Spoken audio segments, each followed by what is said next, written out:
The air above Winterfell hung thick with mist and the first hints of approaching spring, though no one in the north trusted it.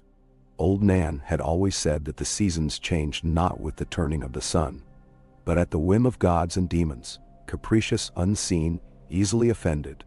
And while the Starks kept their ancient godswood, and the small folk muttered their prayers to the Seven or the drowned god, or even stranger powers, it was fear of the long night that bound them together in the cold. Or so they thought, in that quiet time, before the southern winds brought smoke and secrets, and a darkness altogether more human than anything born of winter's heart. Bran Stark, his legs forever twisted by the fall that had changed him, sat at his window. He watched the sky turn from bruised purple to pale gold, the sun pressing against the horizon like a sullen child refusing sleep. The ancient stones of the castle radiated the last heat of night, and from this high perch all seemed still. But Bran's mind wandered farther than his sight. He sensed his brothers, Jon, somewhere beyond the wall with the night's watch, though the wall itself felt less ominous these days. Robb, already dressed and gone to the yard, intent on outdoing their father's men at swordplay. Rickon, asleep curled like a wolf cub beside Shaggy Dog in the nursery. His sisters were elsewhere. Sansa's soft voice, heard faintly in the solar with Septim Ordain, reciting the history of distant, glittering courts. Arya, a blur of motion below, darting between the kitchen garden and the kennels with a smudged face and a stolen loaf. It would have been a morning like any other. Bran wished he could walk out with them, ride a shaggy pony through the wilds, or climb the broken tower just to see if he still could. Instead, he kept his watch from above, listening to the crows and the wind and the sound of doors opening below. Lord Eddard Stark's stride was slow, deliberate, each step echoing off the flagstones as he approached the great hall. It was the walk of a man for whom duty was a habit heavier than mail. Catelyn moved at his side, her eyes sharp as a hunting hawk's, her face set in lines Bran remembered from the night when the raven first arrived. News from the south, a summons from King Robert. But there was no summons now. No raven, no royal request. Only a chill that seemed to settle around her shoulders, borne on a letter from her sister Lysa, which she kept pressed in her hand.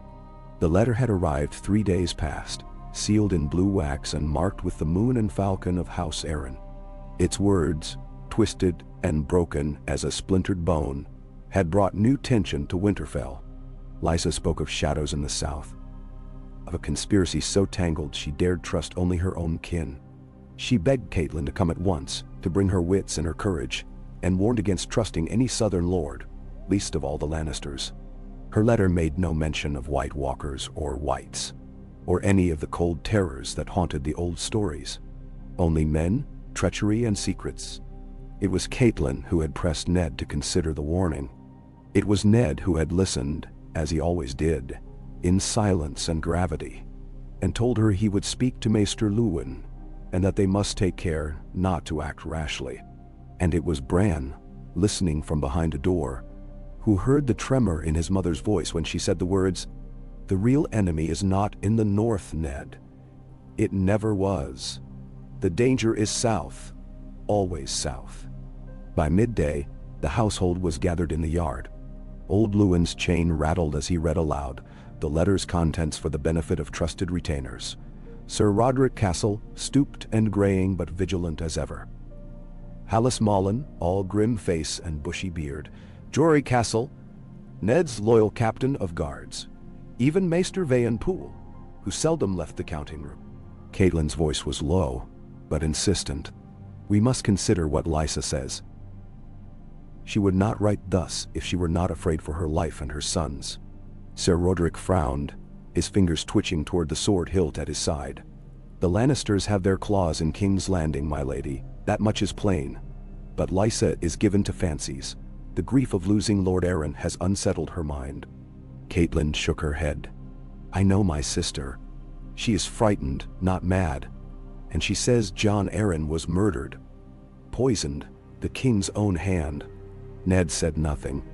He watched the wind stir the banners above the yard, the direwolf snapping at a southern wind. "What does she mean by the real enemy?" he asked at last. "Not the Lannisters alone. She speaks of something deeper. What is it she fears?" No one could answer. At the wall, Jon Snow's days were filled with drills, duties, and the petty cruelties of his fellow recruits. He'd grown accustomed to the cold, the solitude, even the way the others eyed Ghost, his silent, red-eyed companion. But there was no talk of White Walkers here, only wildlings, and the usual grumbling about lack of food and warmth. Some of the old hands remembered stories, but there were no bodies found in the snow, no blue-eyed corpses, no nightmarish omens. When Jon asked about the long night, the brothers laughed and said the real night never ended for them anyway. Even Lord Commander Mormont, gruff and hawk-nosed, was more concerned with southern troubles than with the mysteries of the far north. The king was planning a progress, it was said, and the lords of the realm grew restless.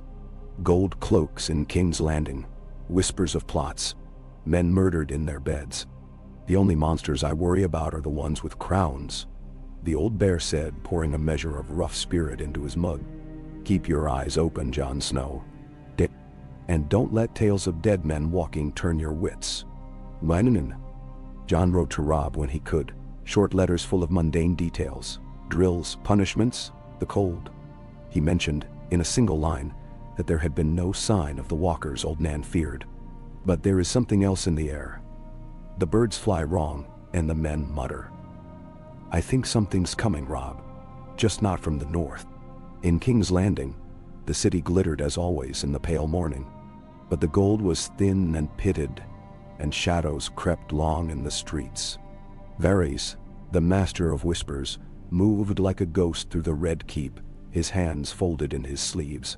He listened at doors, pressed coins into beggars' hands, collected secrets as other men might collect debts. It was his business to know when the winds changed, and lately, the winds carried the stench of smoke and ambition. He lingered in the small council chamber long after the others had gone. Lord Petyr Baelish had been especially talkative, dropping hints about unrest in the Riverlands, about a surge of coins spent among the mercenary companies. Renly Baratheon spoke of tournaments and tax levies, as always, but his eyes gleamed with some private joke. Pycelle snored in his chair until summoned, and only Stannis, grim, silent, iron-mouthed, had said nothing. The council was restless. The king was restless. And above all, the queen's kin, the Lannisters, moved with the slow certainty of a lion on the hunt. Varys slipped from the council chamber and made his way down a secret stair. His informants had brought him news from the Reach and the Stormlands. Old allegiances fracturing, unexpected alliances being made in the night. Not war, not yet, but a chill in the marrow, a scent of blood on the wind. When he reached his private room, a fat black candle burned on the desk. Its light made the shadows dance. He opened a letter marked in an unfamiliar hand. The words inside were short, precise, and unsigned. You look for enemies in the wrong places, Spider. The north sleeps, the wall holds, but the true darkness gathers where you least expect it. The fire is not from above, but below. Beware the serpent in the rose. Varys burned the letter and thought, not for the first time, that the game was changing. And this time, he did not know the rules. Far to the south, in the heart of Old Town, the Citadel's great library stretched to the sky. Samwell Tarly, round and pink-cheeked, read by candlelight. He traced his finger along a crumbling map, lips moving silently. The Archmaesters debated above him, their voices echoing down the long stone corridors. Sam had been drawn, lately, to the histories of southern houses. The Martells of Dorne, the Hightowers, the old blood of the Reach. He found something strange. A pattern in the chronicles, a series of unexplained deaths and disappearances, always in the south, always following the same secretive hand. There were hints of a brotherhood older than the faith, rumors of a cult that worshipped fire and blood, not ice. He brought his findings to Archmaester Marwyn, whose eyes were always sharp and too knowing. You're clever, Samwell, but some histories are dangerous to read, and not all fires are for warmth. Remember that. Robb Stark trained with sword and shield in the yard, his movements fluid, his hair dark with sweat. He was not yet grown, but he was tall, and the men respected him. Bran watched from above as Robb parried with Sir Roderick, wood clashing against steel. Arya shouted encouragement from the sidelines, hurling bits of apple at her brother when he lowered his guard. Sansa, prim and dignified, barely watched, her mind on letters and lessons and dreams of King's Landing. It was Maester Luwin who found Robb, a scroll in hand, his expression troubled. "A raven from White Harbor, my lord. The Manderleys report increased movement on the King's Road. Mercenaries. Sellswards, more than usual." "No." Robb wiped his brow. "Bandits maybe, or just men seeking work." "Perhaps," said Luwin. "But they march south, not north. And the Manderless say some bear no banners. Others wear the badges of southern houses. There are rumors of gold flowing like water from the west." Robb frowned. "You think it's the Lannisters?" Luwin hesitated. "I think the realm is changing. Your father will wish to know." That night, as Ned and Catelyn walked in the Godswood, the trees were silent save for the slow drip of sap and the distant cry of an owl. The hard tree, red-faced and old as the world, watched with unblinking eyes. Catelyn spoke softly, her words thick with worry. "Lysa is afraid, Ned. She thinks Jon Arryn was killed, not by chance, but design." "And if she's right?" Ned asked, his hand resting on the sword at his side. "There is a killer in King's Landing hiding in plain sight." "Then we must be cautious," Catelyn said. "We must watch every move, trust no one, especially not the Queen or her kin." Ned nodded, but his gaze never left the tree. "I served with Tywin Lannister at the Trident. He is not a man to cross lightly. But he is not the only one with ambition in his blood. The South breeds cunning, Catelyn. Men and women both. They bore." They stood together in the chill, a silence stretching between them. Above, the wind shifted, carrying with it the scent of wood smoke, the distant promise of change. In the dungeons below the Red Keep, the shadows crawled. A woman sat in silence, chained to the wall, her face hidden beneath a fall of dark hair. When the jailer brought her water, she lifted her head. Her eyes gleamed, feral and bright, and she smiled. "You tell them I'll talk," she whispered, her voice a blade, "but not to the Queen. Only to her enemy. Only to the one who knows the truth." The jailer scurried away, frightened by the chill in her words. The Lannister twins, Cersei and Jaime, met in a private chamber high above the city. The Queen wore her hair loose, her green eyes sharp as broken glass. Jaime lounged by the window, fingers drumming against the stone. "You heard the news from the Riverlands?" Cersei asked, her voice low. "I hear everything, sister," Jaime replied. "And what of it?" "Men ride, gold flows, banners are raised and lowered again. It is the same as ever." "Bender so." Cersei poured herself a cup of wine. "It is not the same. There are rumors. Whispers of a force in the south, gathering strength. Not Stannis, not Renly. Something else." Jaime smiled. "Let them come. Father will crush them as he always does." Cersei shook her head. "You think Father is invincible, but he is growing old. And the king, Robert, is a fool. He drinks and hunts and leaves the rest to us. But what if the enemy is not one we can see? Not a host on the field, but a shadow in the court? Nain." Jaime's smile faded. "Then you had better sharpen your knives, sister. The only way to fight shadows is with steel. In Dorne, the sun was merciless, beating down upon the white walls of Sunspear. Prince Doran Martell sat in his solar, watching the dust swirl beyond the latticed windows. His brother Oberyn strode in, restless as ever, his boots kicking up sand. "There is movement in the south," Oberyn said. "Not ours, not the Tyrells. Someone new." Doran's fingers drummed upon the armrest. "There are always movements, brother. Let them dance." "Nachi." Oberyn leaned close. "What if they do not dance, but bite? There are letters from the Reach, warnings from spies in Old Town, whispers of a cult or a brotherhood. They speak of fire, not ice." Doran nodded, slow and grave. "We will watch. And if fire comes to Dorne, we will meet it with blood." The days turned, and in every corner of the realm, the old stories were told and retold.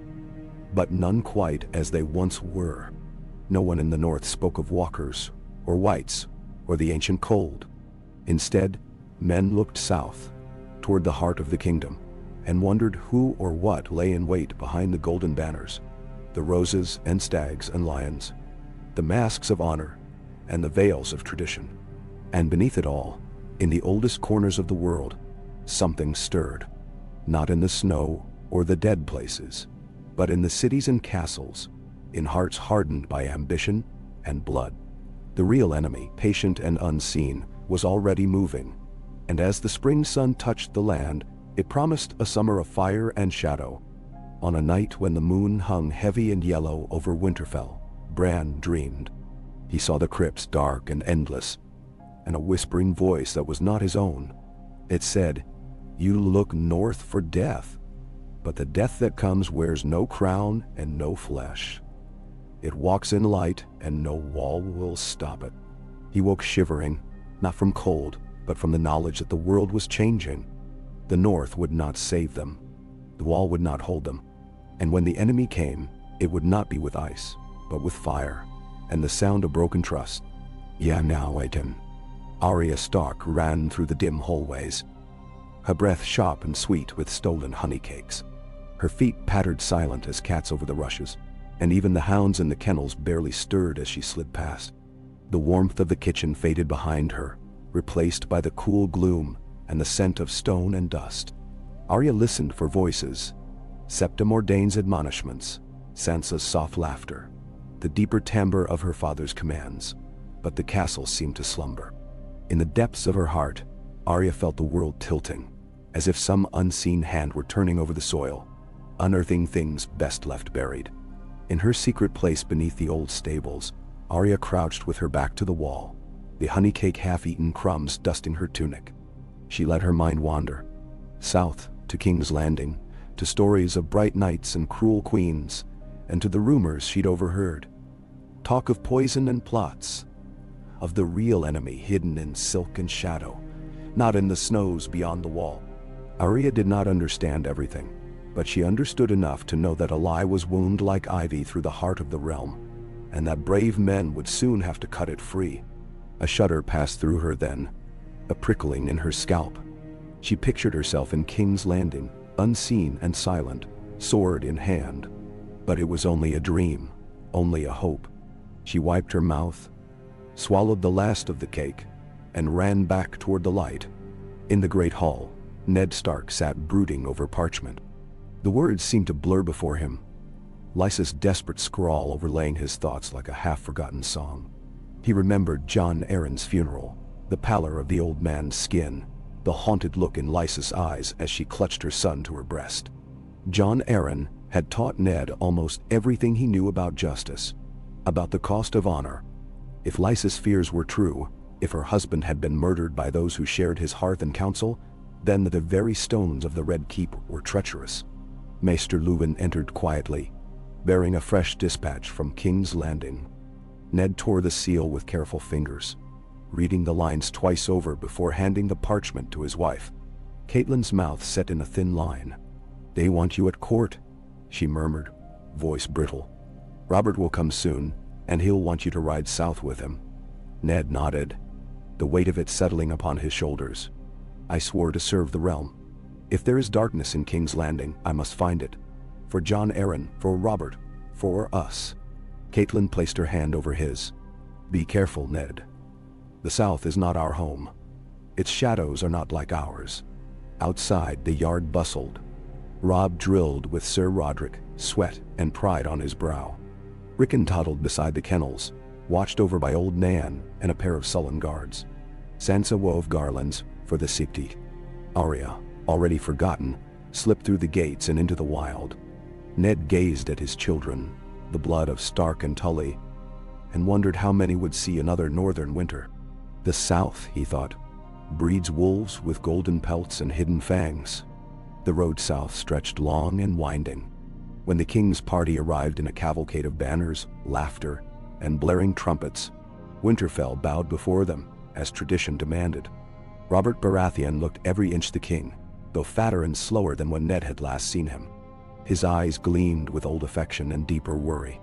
Cersei rode behind, a golden shadow flanked by her brothers, Jaime, all careless charm, and Tyrion, sharp-eyed and grinning beneath a shock of pale hair.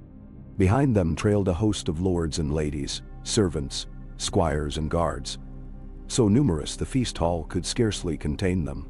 That night, Ned sat beside Robert at the high table.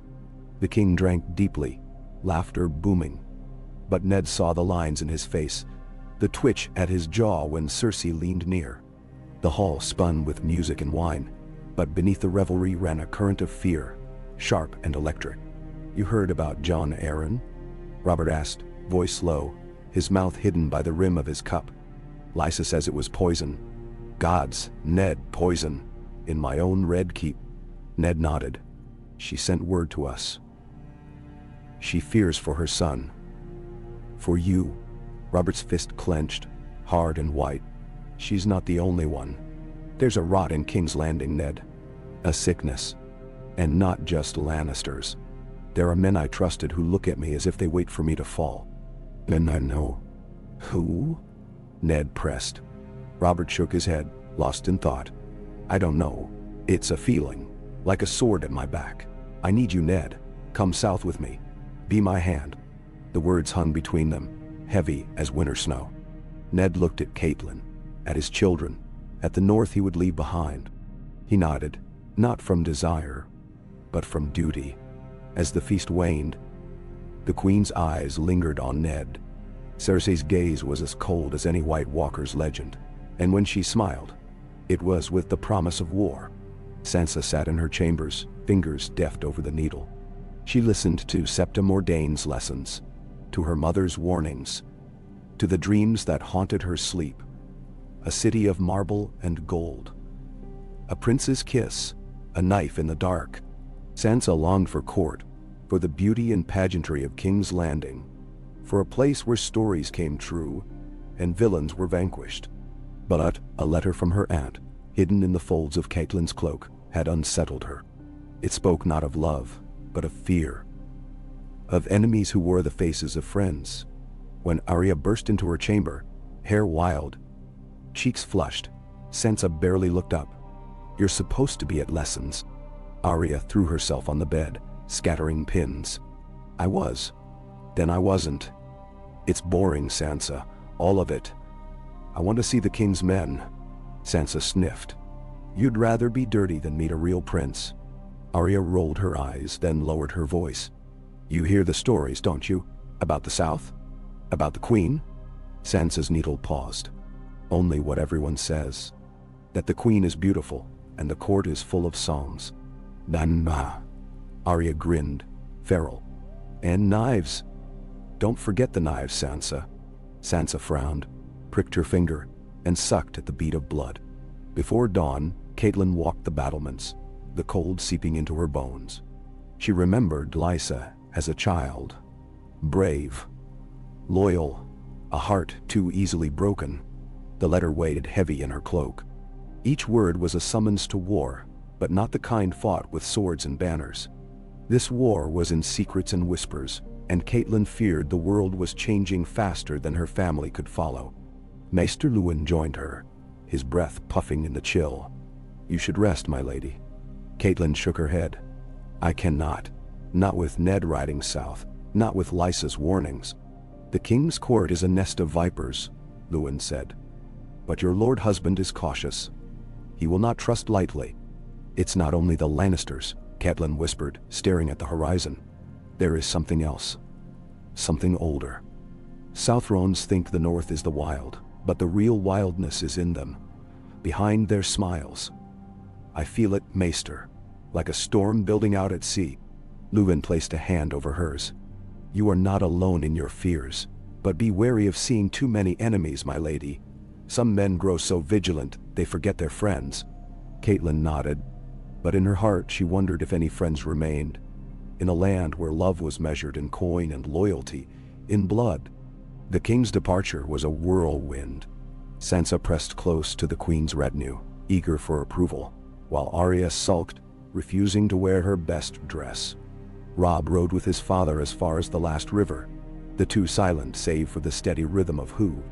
At the parting, Ned gripped Robb's shoulder. Winterfell is yours. Rule it well. Now wasn't. Robb tried to smile, but there was fear in his eyes. You will return, father? Ned nodded. I always return. But as he watched his father ride south, Robb wondered if any man could keep such a promise. Back at Winterfell, Catelyn felt the weight of command settle upon her. She walked the halls at night, listening for news, for trouble, for omens. When word arrived of more sellswords in the south, of a fire in Old Town, of deaths in Dorne and the Reach, Catelyn felt the storm's first wind on her face. In King's Landing, the city spread before Ned like a tapestry of gold and ash. The Red Keep soared above the slums and alleys, and every corridor was thick with intrigue.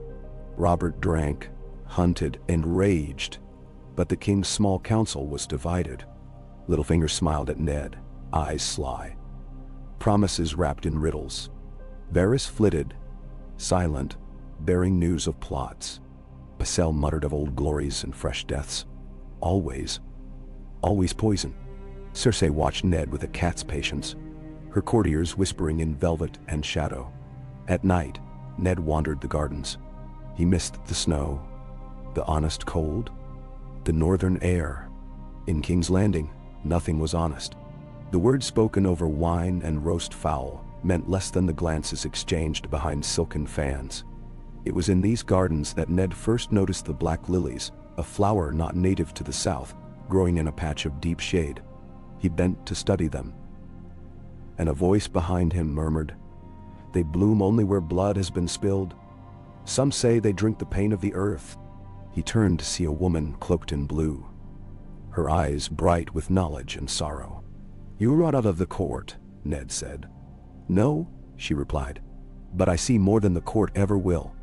The king thinks his enemies are men with banners. He is wrong. There are those who move beneath the city, beneath the stories, beneath the world itself. They do not seek the throne. They seek its shadow. They seek its shadow." Ned studied her, wary. "Who are you?" "A friend if you listen. If not, only another ghost." She was gone before he could reply, her footsteps silent as smoke. In Old Town, Samwell Tarly pored over forbidden scrolls.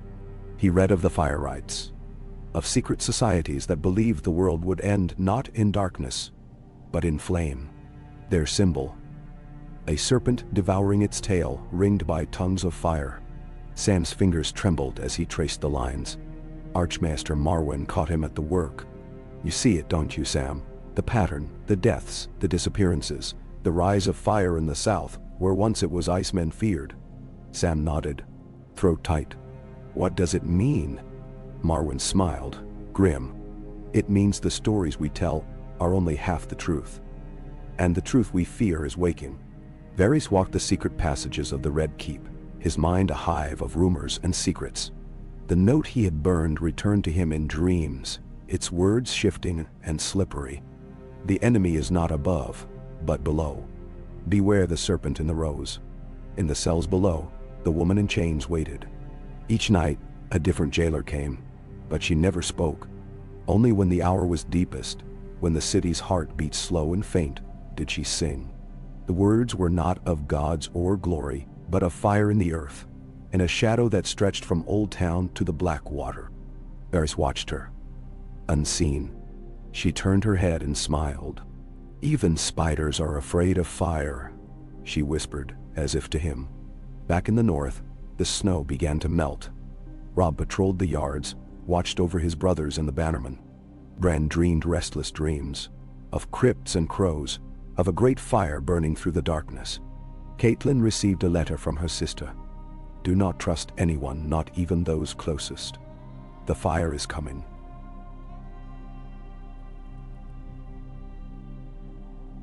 "To your children." At dusk, a raven arrived, marked with the sigil of House Tyrell, a golden rose on a field of green. The message was brief: the Reach is restless. The harvest fails. There is talk of strange fires in the fields. Come south, if you would know the truth. Catelyn read the letter thrice before burning it in the hearth. In Dorne, Oberyn Martell rode at the head of a column, his banner streaming in the hot wind. The villages whispered of dead men, not from the north, but from within. Men burned in their beds, entire households vanished in the night. Oberyn's blade was restless at his hip. He looked toward the horizon, where the mountains met the sun, and wondered if any wall could guard against what was coming. In Sunspear, Prince Doran conferred with spies. "The old gods stir," he said. "But the new ones wake angry. The realm is not threatened by darkness, but by flame." On the King's Road, Arya stole a horse and rode south, her heart wild with hope and fear. She slept in hedges, learned to steal bread, to hide in the shadow of wagons. She listened to the talk of farmers, of fire in the fields, of men with no banners passing through the night. Each night, Arya dreamt of wolves running through burning woods, of a shadow that moved not behind her, but before. She clutched needle tight beneath her cloak and rode toward the heart of the kingdom, toward the city that waited, golden and grim. Beneath the red keep, in the lowest cell, the woman in blue sang louder. Varys listened, shivering. "She's calling it," said one jailer, crossing himself. Varys shook his head. "She's only reminding us that what we bury always returns." Above, the city shimmered with heat, and every man and woman felt the fire in their blood, though none yet knew its name. J.E. The summer air in King's Landing simmered with heat and rumor. Down the narrow alleys, along the fish markets fetid stone, even beneath the golden shadow of the Red Keep, the city's pulse thudded with an anxious energy. Ned Stark moved through the court's gardens at dawn, where the dewy grass cooled his boots and the scent of lemon trees masked the city's rot.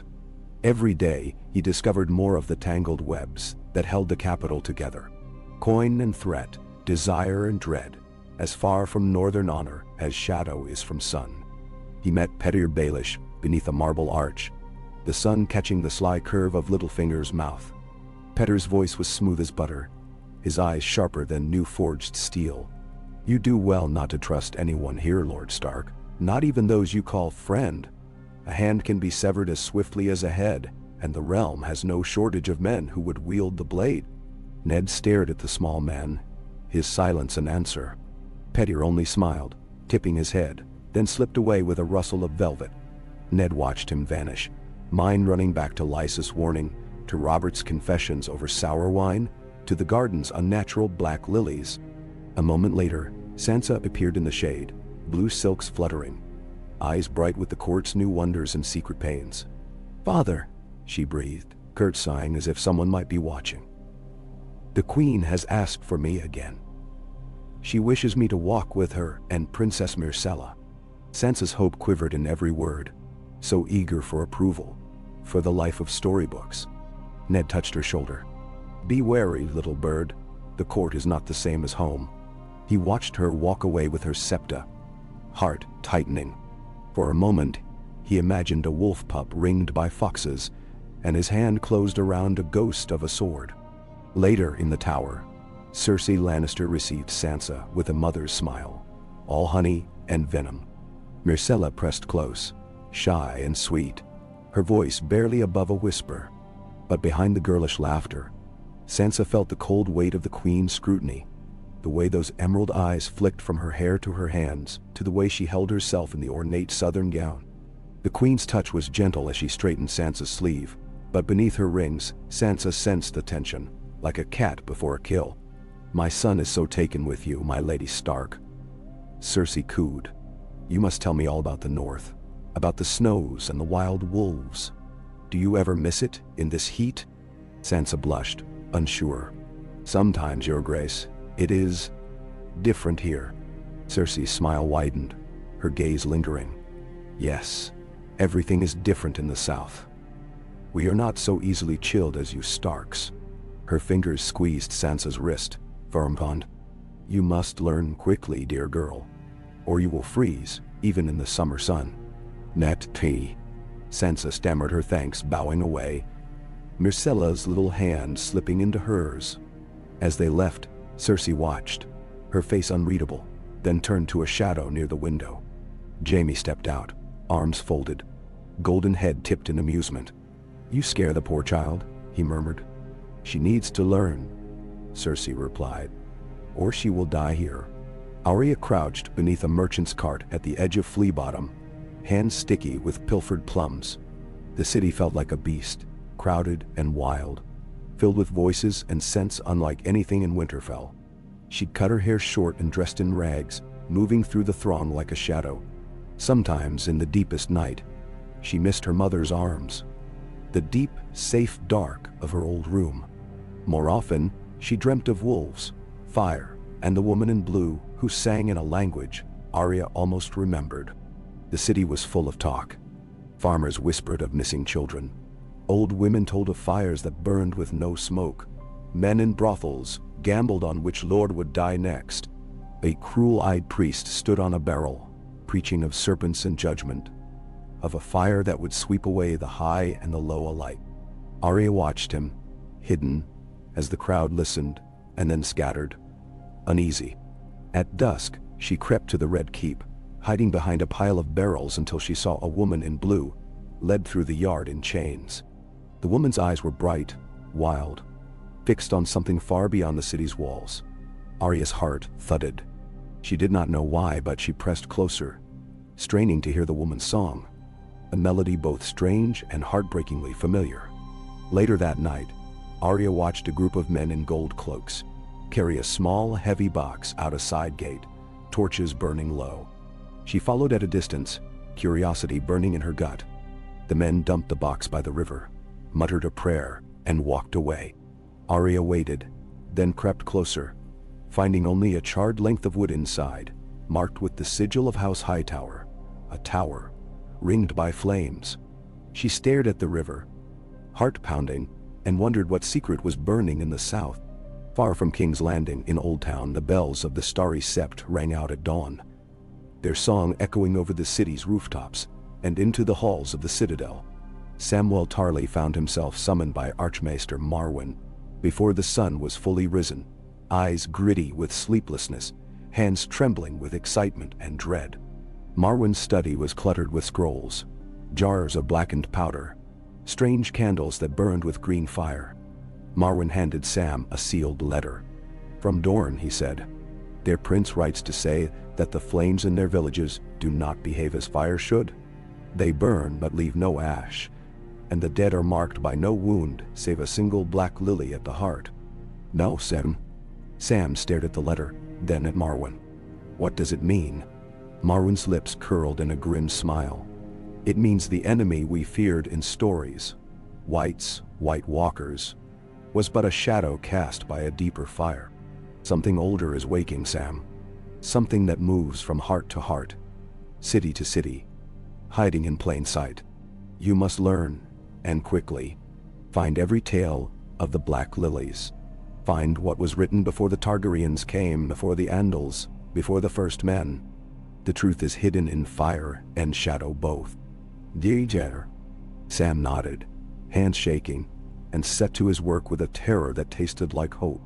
Back in the Red Keep, Ned sat in council with Robert, the king half drunk, half sober, voice rising in anger.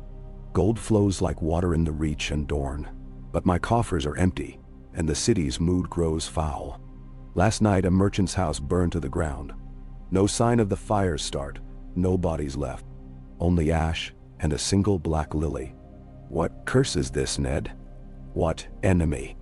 "None, PL." Ned frowned, his mind on Lysa's warnings, on Petyr's games and various cryptic hints. "It is not the North you should fear, your grace. There are older evils than winter." Robert's laugh was bitter. "I should have stayed in the North, married a Stark girl, hunted elk and wild boar until my beard turned white. But I listened to Jon Arryn, God's rest him. He was the only one I could trust, and now his dust, the rest." Robert's hands swept the air, dismissive, furious. Cersei entered without a word, her presence chilling the room. She took the king's cup, filled it anew, then set it at his elbow. She met Ned's eyes, a challenge in her gaze. "Some men dream of wolves and snow," she said, "but the world is ruled by lions and fire." Ned said nothing, but in his heart the words settled like a prophecy. In the Riverlands, A hush fell over the towns along the Trident. Caravans from the Reach arrived empty-eyed, their drivers trembling, bearing stories of fires that left nothing, not even bones. Lord Hoster Tully dispatched riders to King's Landing, begging for aid, but none returned. At night, the villages rang with screams that were not wholly human. In the Eyrie, Lysa Arryn kept her son close, windows barred, the moon door shut and locked. She sent letter after letter to her sister and Ned, her words growing more fevered, describing a darkness moving beneath the mountains, a fever in the blood of her guards, a scent of ash that lingered after the rain. "It is not the Lannisters who killed my husband," she wrote in the margins. "They are only the mask. The fire moves in flesh, wears 1,000 faces. Beware the lilies, cat. Beware the flames." No. North of the capital, along the King's Road, Arya traveled with a group of players, rooted men and clever women, masters of disguise. They called her Aerie, and taught her songs and jests. How to hide a knife up her sleeve, how to tell the difference between a friend and a foe, by the way their eyes never stopped moving. They passed a village charred to its roots, black lilies blooming where the houses once stood. The leader, Tom Sevenstreams, spat and crossed himself. "Some evil grows in these lands, child. Never seen flowers like those, nor fires that burn so clean." Nameswa. At night, Arya slept with needle drawn, listening to the wind whistle through the ruined fields, and dreamt of a woman's voice singing in the dark, calling her name. In Sunspear, Doran Martell watched from his balcony as the markets emptied. The ships grew restless in the harbor, and messages arrived from the outermost villages. No survivors. Only the lilies. Oberyn returned, face drawn, his blade unblooded, but his mind restless. "There is a cult among the small folk," Oberyn said. "They claim the lilies are a blessing, that the fire purifies. They meet in secret, chanting old words, making sacrifices." Doran nodded. "Fire and lilies. An enemy that cannot be fought with swords. We must find its heart, or Dorne will burn." Ned's investigations led him deeper into the city, beneath the Sept, into the crypts where ancient kings and queens lay entombed. He found Varys waiting there, a torch in one hand, the other trailing along the stone wall. "My Lord Stark," the spider whispered, "the game has changed. There are those who serve not king nor coin, but fire. They have come before, always in the shadows, always in the south, never in the snows." "Who are they?" Ned asked.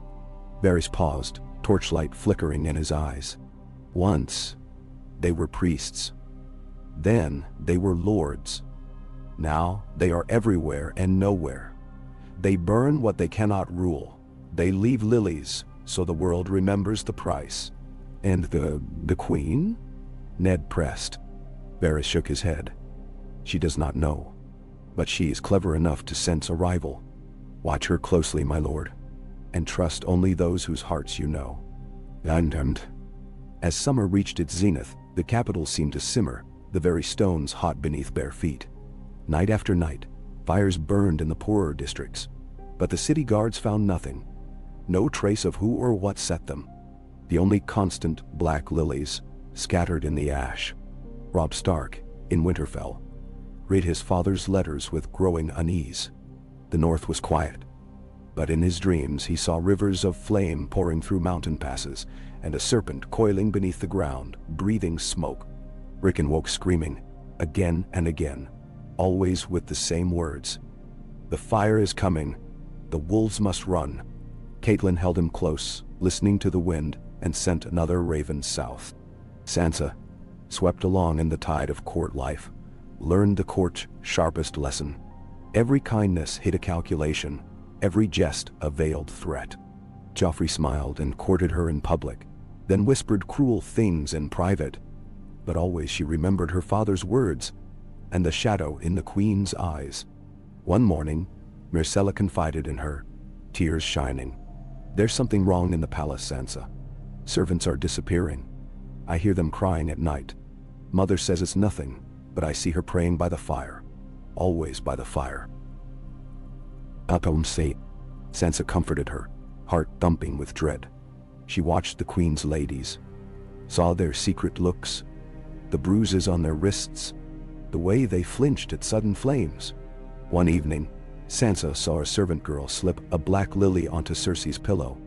The queen found it, screamed, and ordered the girl whipped and sent away. Sansa watched the blood bead on the girl's back and felt her world shift, sharp and uncertain as a blade. In the lowest cell of the Red Keep, the woman in blue sang ever louder. Her voice rose in waves, echoing up the stone, chilling the guards. Some nights, flames flickered from her mouth, though no torch burned near. Varys watched from the shadows, and when he finally entered, the woman smiled. "It comes, little spider," she whispered. "The fire beneath the rose, the serpent in the heart. The lilies are only the beginning. The realm will burn unless you remember what was lost." Varys shivered. "What must we do?" She leaned close, lips nearly touching his ear. "Find the true name. Bury the lilies, or all will burn."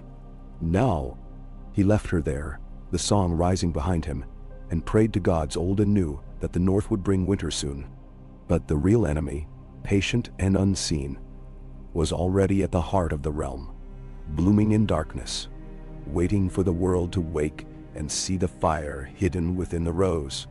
B.K.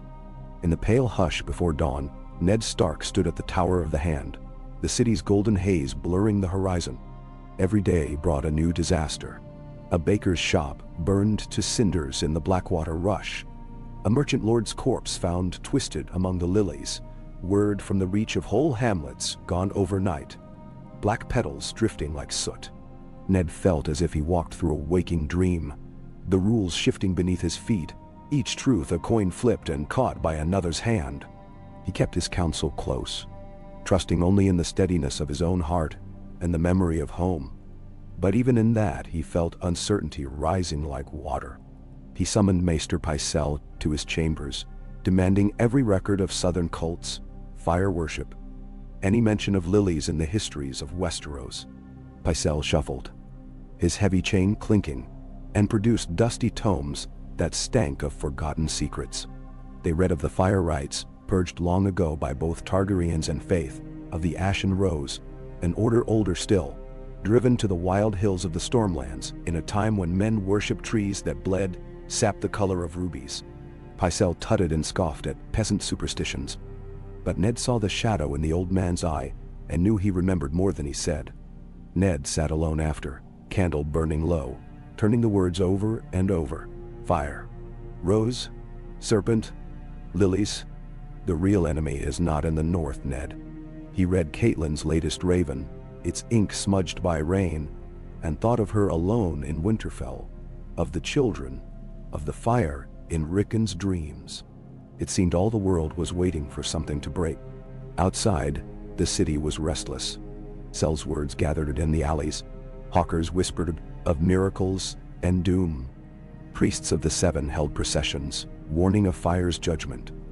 While lesser faiths emerged from the shadows, the followers of Arya burning incense in the Street of Silk, even the few secret worshippers of the old gods, speaking openly of blood and weirwood roots tangled beneath the city stones.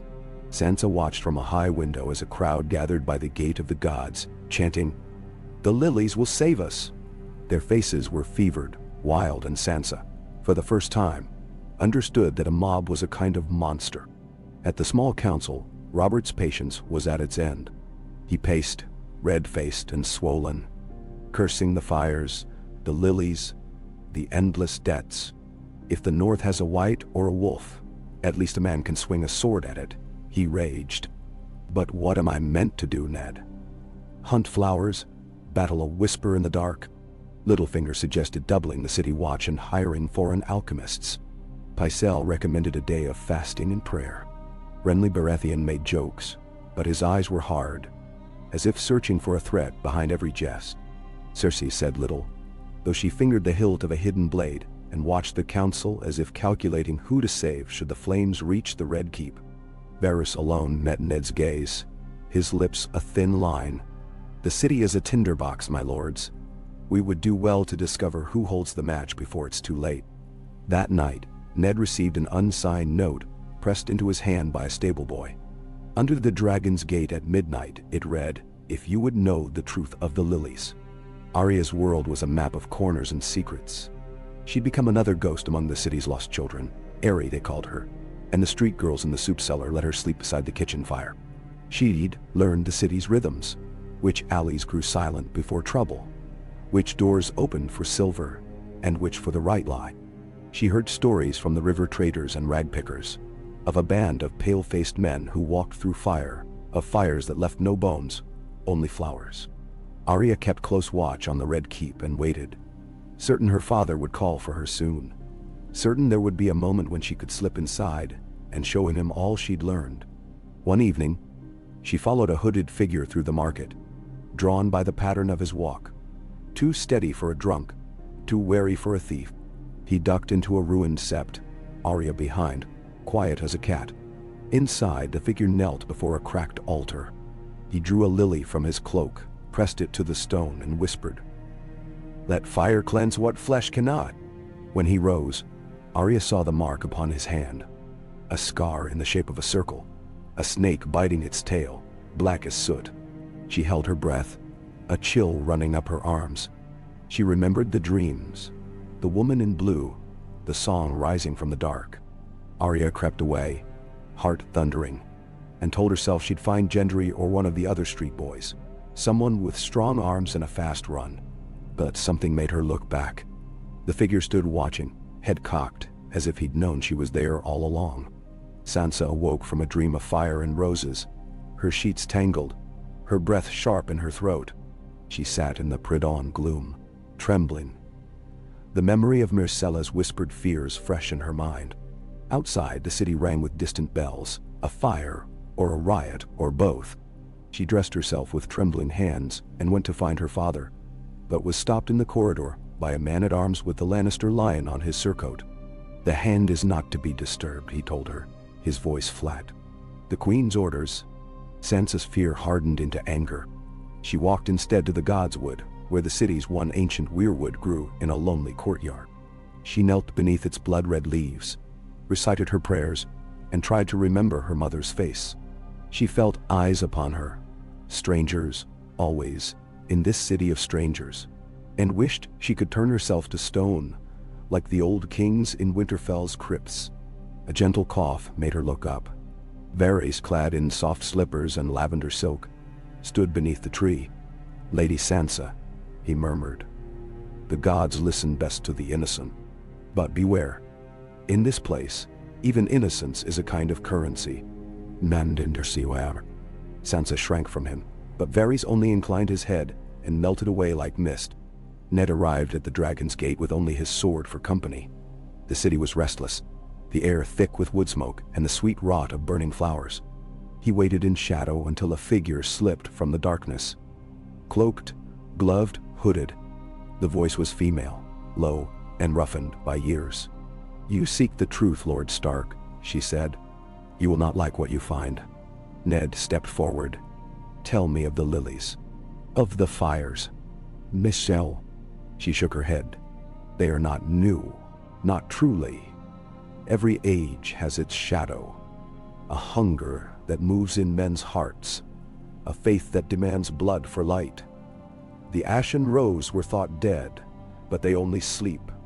Now the world grows restless, and their roots reach for the sun again." "Why lilies?" Ned pressed. "Because every lie flowers before it bears fruit," she answered. "The lilies are the mark of the old faith, a promise and a warning. They are not the enemy, only its sign. And the enemy," Ned's grip tightened on his hilt. "The enemy," she said, "is the hunger for fire that lives in all men. The cult moves in secret, but its hand is everywhere. In the Reach, the Stormlands, the Court. Even among your own, they seek not a throne, but a cleansing. If they are not stopped, there will be no realm to save." She pressed something into his palm. A stone, smooth and warm, with a faint sigil scratched upon it. "Keep this," she whispered. "When you see the rose burn black, trust no one, not even yourself." She vanished before Ned could demand her name. In the Reach, the rose fields withered. Highgarden's messengers carried word to King's Landing. Our crops fail, our lords vanish. There is a fever in the land, and the small folk worship lilies where once they prayed for rain. Marguerite Tyrell, wise beyond her years, rode through the villages with her grandmother. She listened to the old women speak of flames in the night, and children who disappeared without trace, and knew that something deeper than drought stalked the land. Sir Loras returned one morning, sword dark with blood. There are priests who call themselves the Brothers of the Ashen Rose. They take no coin, show no face. Their fires burn beneath the earth, and they speak of a new beginning. Nemnemshin. Marguerite sent ravens north and east, warning any who would listen. This is not a war for banners. The enemy is in our hearts. Arya, emboldened by her discovery, watched the city with new eyes. She marked the faces of those who bore the serpent scar. 2 in the gold cloaks, 1 among the Sept's beggars, even a woman in the kitchens of the Red Keep. She carried the knowledge like a knife, her fear sharpened into purpose. One night, slipping through the city, she followed a group of cloaked figures to a ruined bathhouse. They gathered in a ring, chanting words that set Arya's teeth on edge. In their center burned a black lily, each petal licked by flame but never consumed. The chant rose, a song older than the stones. Arya shrank back, but a hand gripped her shoulder. She whirled, needle drawn, to find herself face to face with the woman in blue, eyes burning with impossible light. "You have seen too much, little wolf," the woman murmured. "But you are not the enemy's child. You may yet be his undoing." "Venturine so." Arya's voice shook. "Who are you?" The woman smiled, sad and fierce. "A memory, a warning. Run, Arya, run, and do not look back until the city burns." Arya fled into the dark, the song echoing in her blood. Robert's court grew feverish. Every day another lord demanded protection, another merchant begged for relief. Riots sparked in Flea Bottom, fueled by hunger and terror. Cersei withdrew into her private apartments, her handmaids dismissed, her children watched by armed Lannister men. Joffrey swaggered through the halls, but his laughter was forced, brittle. Ned pressed Robert for action. "We must root them out, Your Grace. We must show the city you are king." But Robert was lost in drink, in rage, in memories of the Trident, and the blood he'd spilled for a peace that now slipped through his fingers. One night, Varys came to Ned with a plan. There is a house in the Street of Flower, beneath which the Brothers of the Ashen Rose gather. If we move quickly, we may take their leader and learn their aims. Ned gathered his most trusted men, Jory, Hallis Mullen, 4 loyal guards. They moved at midnight, silent as snow, into the twisting alleys of the city's heart. The house was quiet, too quiet, the air thick with the smell of incense and decay. They entered, swords drawn, and found a circle of men and women, faces masked in ash, hands clasped in prayer. In their midst stood the woman in blue, her eyes fixed on Ned. "You are too late, Lord Stark," she said. "The fire has already begun." The worshippers scattered, slipping through hidden doors and passages. Jory caught one, a boy, barely older than Bran, who sobbed that the Ashen Rose meant only to cleanse the wicked, to burn away the lies. Ned tried to question the woman, but she vanished in a flare of blinding heat, the scent of lilies burning in the air. Ned and his men found nothing but charred petals and the memory of a song. In the citadel, Sam uncovered a treatise older than the maesters themselves. It told of a time when the Ashen Rose ruled the South, demanding tribute in fire and blood, promising paradise to those who walked through flame unscathed. Their downfall came not from war, but from the North. A king whose heart could not be swayed by hope or fear, who turned the fires back with steel and ice. The treatise ended with a warning. When the lilies bloom black, look to the wolves. Only winter can quench the fire. Sam wrote to Jon, wrote to Catelyn, wrote to the Lord Commander at the Wall. He sent warnings to every corner of the realm, hoping the truth would spread faster than the flames. As summer deepened, the city trembled on the edge. Ned watched the sunsets from his tower, remembering Catelyn's voice, Bran's laughter, the cold air of home. He met often with Varys, with Baelish, with Renly and Pycelle, seeking any scrap of hope. But the flames moved faster than men, and everywhere, the lilies bloomed. One evening, Ned found Sansa in the Godswood, her face streaked with tears. She spoke of dreams, of fire, of wolves, of her mother calling her home. Ned knelt beside her, wrapped her in his arms, and swore that whatever enemy haunted the south, whatever shadow crept among the roses, he would keep his children safe. But as he looked to the distant horizon, where the fires burned in the reach and the lilies floated on the black water, Ned wondered if any promise was enough, when the enemy was neither man nor beast, but a hunger as old as fire itself. The woman in blue walked the crypts beneath the city, her song rising. Everywhere, the lilies bloomed, and the realm waited, terrified and yearning, not for the end, but for a deliverance none could yet name. In the darkness of her cell, she sang, "When the wolves return, the lilies will fade, and the fire will sleep again." But above, in the world of men, the fire only grew. A.K. Candlelight flickered along the walls of Ned's solar as a thunderstorm broke over King's Landing, rain lashing the stone, wind howling like a northern ghost. Ned read by its feeble glow. The maester's scrolls opened before him, littered with sketches of black lilies, ancient runes, cryptic warnings about fire cults, rising from the bones of old kingdoms. He'd grown hollow-eyed and lean these weeks, sleep stolen by nightmares, villages burning, Sansa's cries, a black flower blossoming from his own chest as the city crumbled into flame. The only comfort was the distant memory of Winterfell, the solidity of snow, the honesty of ice. His guards had been doubled, but the Red Keep felt no safer. Whispers crept through the court. A merchant's child vanished, the Lord of Hayford's wine turning to blood in the cup. A Lannister goldcloak found dead in his bed, with his tongue burnt black, and a lily pinned over his heart. Yet the king was no longer at council, his time spent in drunken hunts outside the city walls, while Cersei barricaded herself in her solar, and the court rippled with suspicion. Ned summoned Jory Castle, Hallis Malin, and the men he trusted most. There are cultists still hidden in the keep. The queen's maids, the cooks, even the guards. Anyone might be marked. He showed them the serpent stone given him beneath the dragon's gate, the scratchings that seemed to move in the candlelight. We watch, we wait. We trust no one who cannot look us in the eye and speak the words of the north.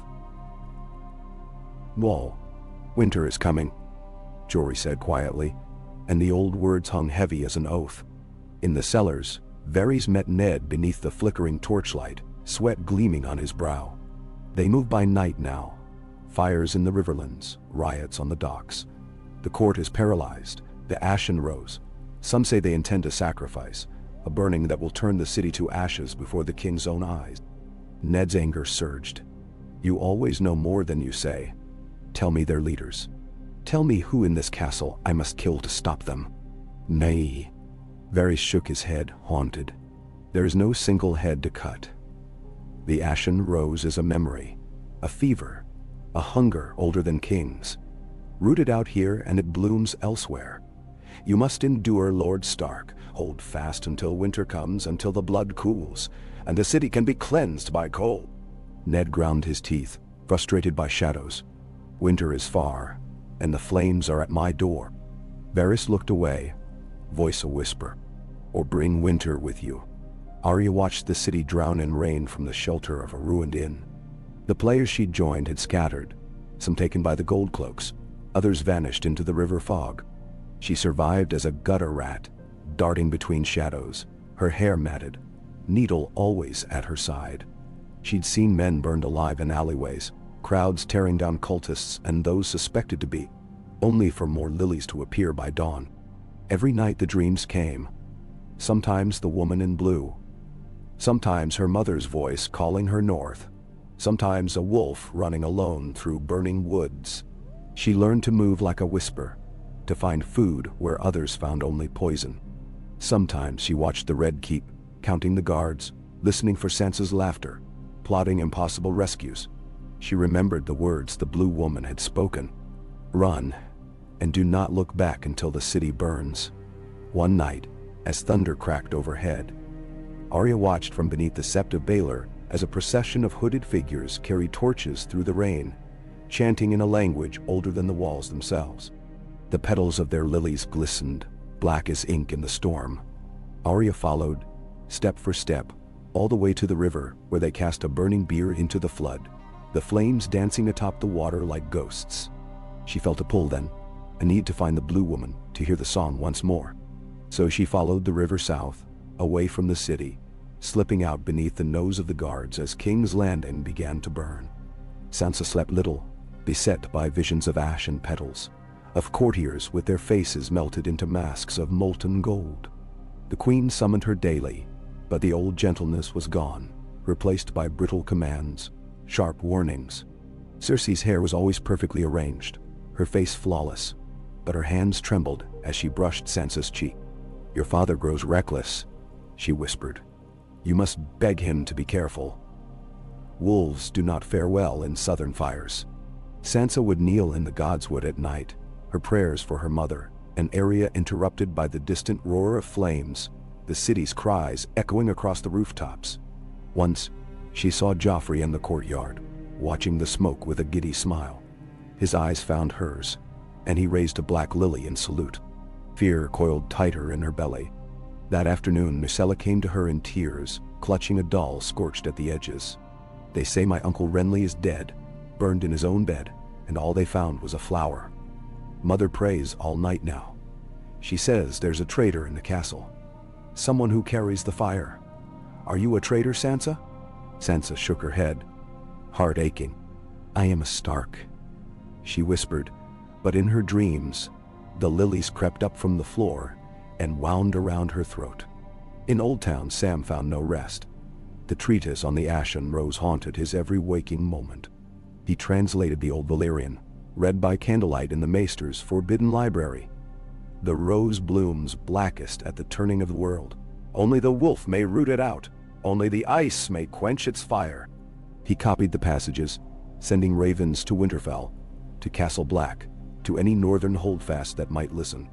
He pressed Archmaester Marwyn for aid, but Marwyn's eyes held a deeper fear than he let on. "There is power in the old ways, Sam," Marwyn told him. "Fire was the first god of man, and the last. We think ourselves safe in our stones, but the fire is in the blood. When it rises, only winter can break its fever. Pray that your friends in the north are ready." "Nah," Sam wrote to Jon, hands shaking.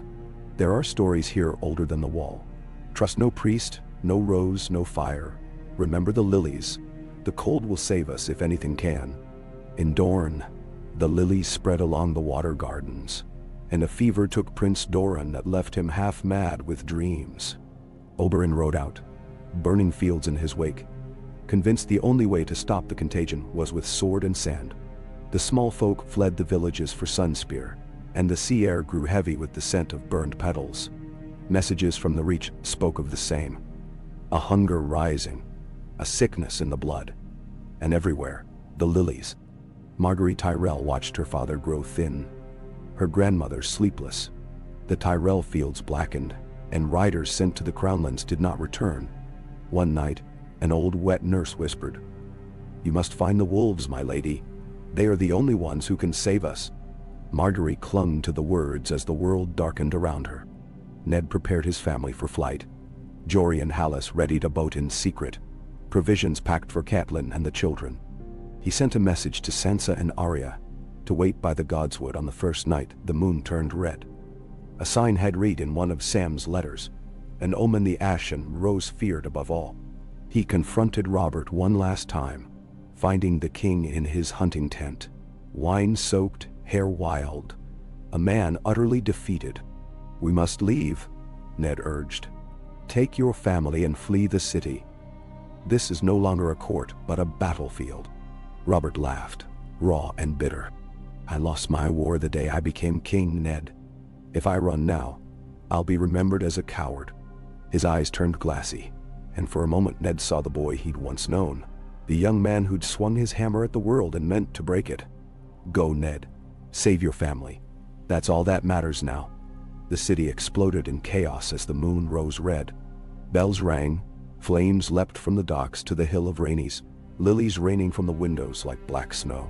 The brothers of the Ashen Rose marched through the streets in their dozens, torchlight painting their faces wild, chanting for the cleansing. Gold cloaks fled or joined them. The people ran for the gates, trampling one another. Screams cut through the smoke. Varys found Sansa in the Godswood, blood on his hands. "Quickly, my lady. Your father waits by the docks." "But Arya," Sansa choked out. "Arya has her own path." Varys' face was full of sorrow. "You must run now." In the streets, Ned fought to reach the docks, sword drawn, Jory and Hallis guarding his flanks. The boat was waiting. Sansa tumbled aboard, sobbing. Jory leapt in after her, blood on his blade. Ned looked back for one last glimpse of the Red Keep. Its towers wreathed in fire, lilies blooming from every window. He saw Cersei on a balcony, face white as bone, Joffrey clutching her hand, the Queen's gaze locked to his. For a heartbeat, Ned wondered if she saw him, if she regretted anything at all. Arya fled south along the river, the city a roaring inferno behind her. She reached the ruins where the Blue Woman waited, cloaked in shadow, 1,000 lilies blooming at her feet.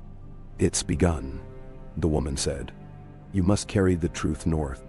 Tell them the fire can be ended only by the cold. The north must march, or all will burn." Then Colonel Arya clutched needle, trembling. "Who are you? Why me?" The woman's eyes were endless. "You are the wolf in the garden, the one the fire cannot consume. You are memory and vengeance and hope. Now go. Winter is your sword." She vanished, leaving Arya with the lilies and the darkness. By dawn, King's Landing was a scar of smoking ruins, the black water choked with ashes and petals. The Ashen Rose faded into the catacombs, leaving chaos in their wake. Survivors limped from the city, whispering of a new age, a war not of banners, but of fire and frost. Ned's boat made for White Harbor. Sansa curled in her father's arms, eyes hollow, lips moving in silent prayer. Somewhere upriver, Arya ran through the woods, the song of the Blue Woman haunting every step. The ravens flew north with Sam's warnings, with Margaery's pleas, with tales of lilies and flame. At Winterfell, the snows began to fall, gentle and relentless, covering the land in honest white. The real enemy, wounded but not slain, crept southward again, hiding among the ruins and the roots. And across the battered land, the people waited. For winter, for hope for the wolves to rise and the fire at last to sleep. In Winterfell's ancient walls had always seemed unyielding, but now, as the first true snows began to swirl, even the stones felt the tremor of distant doom. The cold was deeper than memory, biting into the marrow. The Godswood, once a quiet refuge, was rimed in white, the heart tree's bloody eyes stark against the new frost. Ravens came daily, battered, wild-eyed, bearing news of a world on fire. Catelyn Stark paced the great hall, reading and rereading Ned's hurried letter by firelight. The script was clipped, uneven, written on the run, warning of flames devouring the south, of a cult risen from old bones, of lilies blooming black in the fields and cities. Sansa and Arya were alive. Ned swore, but scattered. One in his own arms, one lost to the wind. He urged Catelyn to trust no southern lord, to gather the banners, to prepare for a darkness that was neither cold nor dead, but burning, insatiable, alive. Robb read the words in silence, lips compressed, eyes hard. He stood by the hearth with gray wind at his side, the direwolf bristling, as if he too sensed the change in the air. "We must call the banners, mother. Winterfell must be ready to march if need be." Catelyn pressed a hand to her heart, trying to steady it. She remembered Lysa's wild warnings, Samwell Tarly's latest raven. "Ice may quench fire, the wolf may root out the rose. We have always been the shield," she whispered. "But now the fire comes for all of us." The northern lords arrived over the next days, battered and wary. Lord Manderly, fresh from White Harbor with tales of southern ships drifting, their holds full of burned lilies and silence. The Umbers rode through the storm, their tempers frayed, their men grim. The Karstarks, dour and watchful, brought stories of flames on the King's Road, riders in gray cloaks vanishing in the night. Even the clansmen from the hills came, their axes bright, eyes wary. Robb convened them in the great hall, the walls flickering with torchlight, banners drooping like tired arms. He spoke with a steadiness beyond his years. "We do not ride for king or coin, but for the north. For our people, for all those who have no one else. The south burns, but the cold holds. We will not let the fire consume us." Murmurs of assent, heavy as snow. Maester Leuven shuffled in, the latest letter trembling in his hands. "From Samuel Tarly at the Citadel," he said, voice thin. "He writes that the Ashen Rose seek not just to destroy, but to become something that will not die while the realm remains divided. He begs us to unite, to remember the old stories. When the lilies bloom black, only the wolf can stand against the fire." Ned's boat slipped into White Harbor on a sleet-filled dawn. The town was changed, gates barred, markets empty, the air thick with anxiety. Wyman Manderley himself met them at the quay, his bulk swathed in wolfskin, his face grave. "We have seen ships adrift, my lord. No crew, only lilies. The city is quiet, but fear grows. Come, bring your daughter, you are welcome, but I fear you bring the storm with you."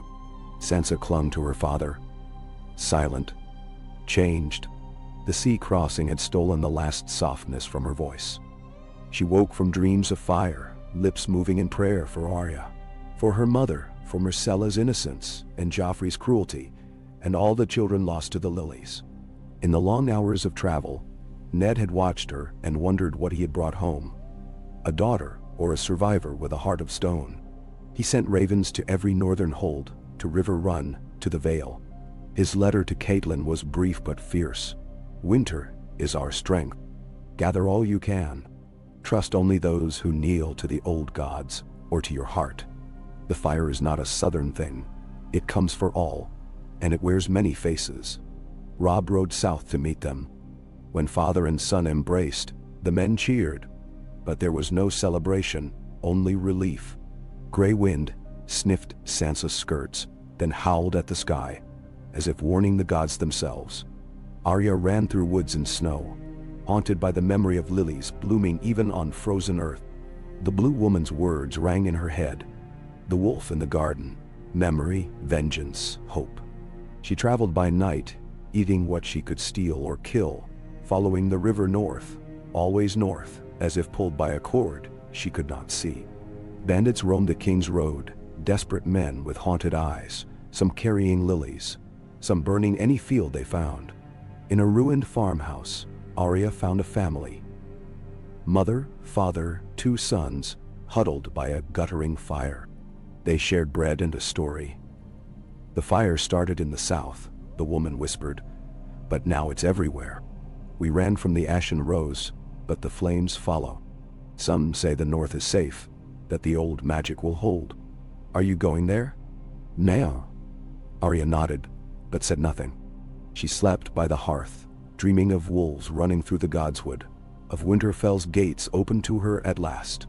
One night, she was caught by riders, cloaked, faces hidden. They circled, knives gleaming. Arya brandished needle, refusing to beg. The leader pulled down his scarf, revealing a pale, sharp face. "You're Arya Stark," he murmured, and for a heartbeat, Arya's heart froze. "Then, I rode with Yoren, with the Night's Watch. He said to find you if the world broke. Come with us, we ride for Winterfell." "Nurse." She nodded, relief and fear twisting together. The world was breaking, but the north was not yet lost. South of the Neck, the War of Fire raged. Armies marched beneath banners half-burned, desperate alliances formed and broke in a week. The Ashen Rose was no longer a secret.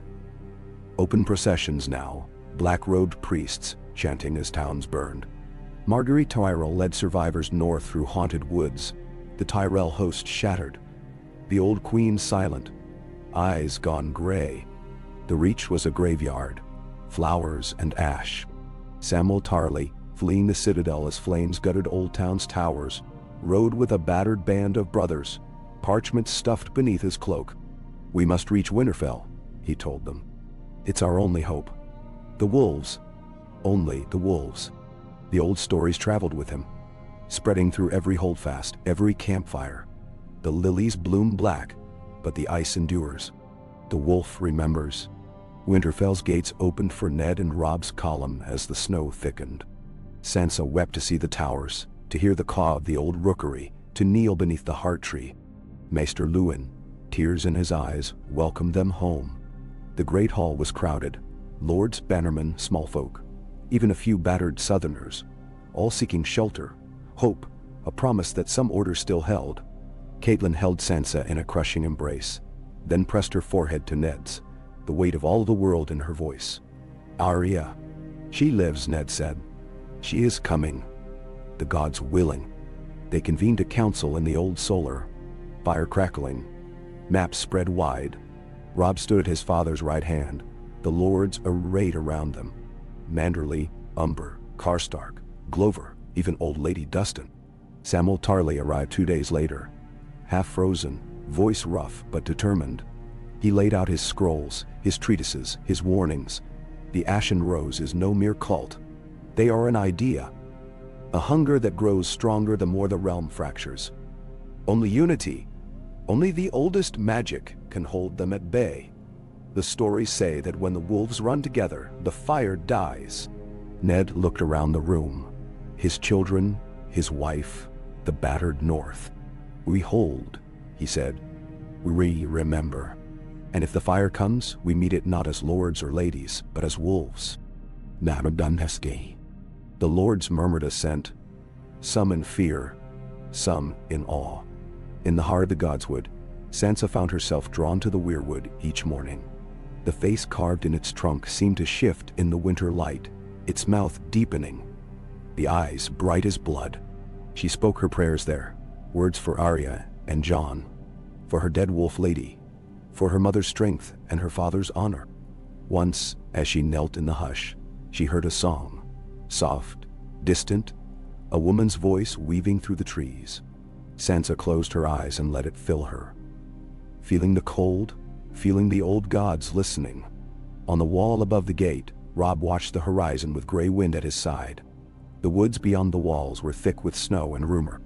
Scouts reported burning bands moving north, refugees crawling through the passes, the Ashen Rose at their heels.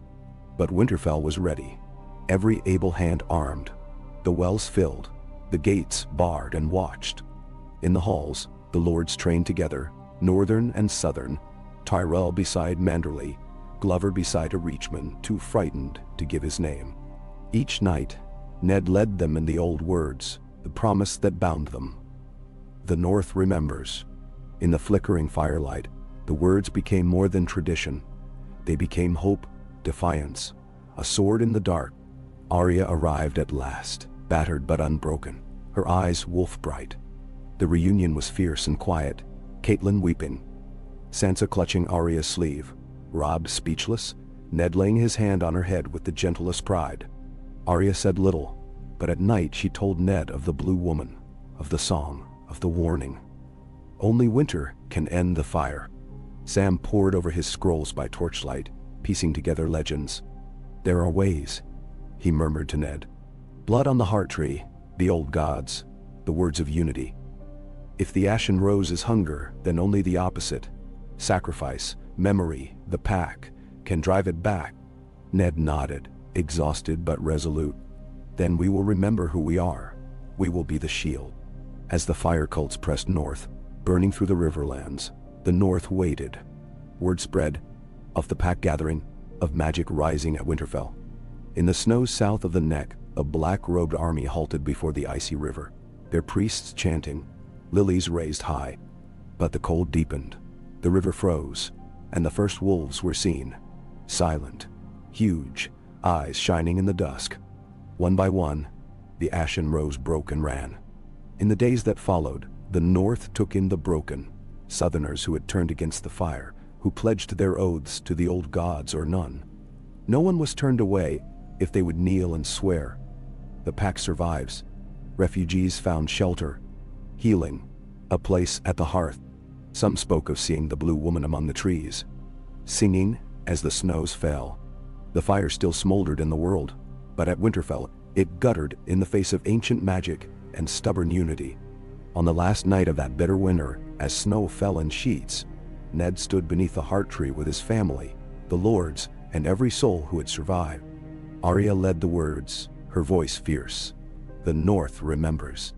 The pack survives.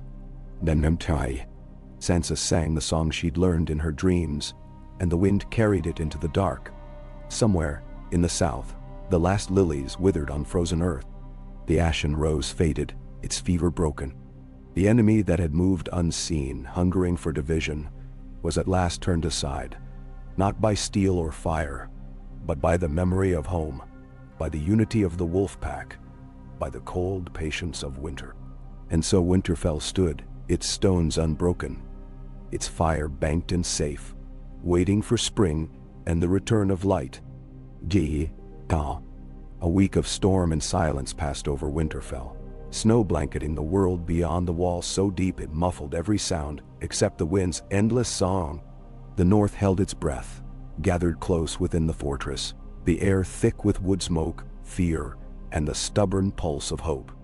The nights were long, but no longer sleepless, every soul worn to the bone, yet slowly, in the safety of the old stones, wounds began to heal. Arya could not stay indoors, no matter the cold. She ran along the ramparts, climbed the towers, watched the woods for any sign of movement. Grey Wind prowled beside her when Robb permitted it, the direwolf's muzzle streaked with rime, his yellow eyes missing nothing.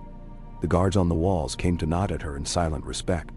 Each day, Arya's anger at the world softened, replaced by a purpose that felt older than she was. She would keep watch. She would run messages to Maester Luwin. She would practice with her blade in the shadow of the godswood, slicing at frost-heavy air until sweat prickled beneath her furs. She never spoke of the Blue Woman's song to anyone but Sansa, and even then only in whispers in the dark. Sansa listened with wide eyes, hands tucked under her chin for warmth, her face thin but stronger than Arya remembered. "I hear it too," Sansa admitted once, voice trembling. "In dreams. I think it's the same voice I heard in King's Landing when the fires were near. Maybe she's the old gods. Or maybe she's the heart of the pack." Arya snorted, but held her sister's hand tight. "We're the heart of the pack, stupid. That's what the old songs say." "Dine." Sansa squeezed back, and for a moment Arya felt the world shrink down to just them. Two sisters clinging to the last light as winter howled outside. Ned moved through Winterfell with a heaviness that never left him. Each morning before dawn he knelt beneath the heart tree, the snow falling into his hair, the red sap of the weirwood dripping like blood onto his gloves. He spoke aloud to the gods and to his dead, to his father and brother, to Jon Arryn, to the friends lost to fire and betrayal. He begged for strength, for guidance, for enough time to outlast the fire that still raged in the world below. Robb had changed as well. The boy was gone, replaced by a young man whose voice never wavered in council, who rose each morning to ride the snowy perimeter, to drill with the guards, to meet with the clan chiefs and bannermen from the hills. He listened to Maester Luwin's warnings, to Samwell Tarly's frantic tales of legends come alive, to his father's grave counsel, but above all, Robb listened to the people, the Northmen, the refugees who filtered in with stories of horrors barely survived. He learned their names, heard their grief, and slowly Robb became the lord they needed, more even than the one they deserved. The youngest, Rickon, had grown wild with Shaggy Dog, the pair of them slipping through cracks in the castle, disappearing for hours and returning dusted with snow, cheeks red, hair tangled. Sometimes Catelyn worried for her youngest son, but more often she let him be, let him find his own way through the cold, let him grow fierce in the only world that would ever be his. Every evening, Winterfell's great hall filled with a hush as the lords and small folk gathered for the news of the day. The food was simple: barley, onions, dried apples, venison when the hunters were lucky. But no one complained. Each report was listened to in tense silence. Fires seen as far south as Moat Cailin, bands of Ashen Rose cultists turned back by winter storms, desperate southerners pleading for shelter. The gates remained open to any who swore the old words, and slowly the numbers swelled. Men and women of the Reach, the Westerlands, even a few from Dorne and the Stormlands. Some had nothing but the clothes on their backs and stories of fire. Samwell Tarly became the hall's quiet center, his scrolls and treatises growing thicker, his voice more confident as he pieced together the old legends with the new. He taught the youngest of the North the meaning of the lilies, the truth of the pack. "Unity is the only shield," he said, "and memory is the only blade." He gathered the children of the refugees each afternoon and read to them by firelight, his own terror of crowds replaced by a kind of awe at their quiet attention. Some nights, Sam dreamed of fire and of a woman in blue, standing in the heart of the godswood. When he awoke, he would hurry to the tree, touch his palm to the ancient trunk, and whisper the same prayer. Let the North remember. Let the pack survive. No. Catelyn bore the day-to-day burdens with an iron composure, yet at night, in her chamber with Ned, she let her fears spill. "If winter fails," she whispered, "if the ashen rose finds a way through the snows." Ned hushed her, kissing her brow. "We endure. If the fire rises, we will stand together. We are not alone." Still, there were moments when Catelyn sat awake in the hush before dawn, listening for distant hoofbeats, half expecting the southern darkness to breach the walls.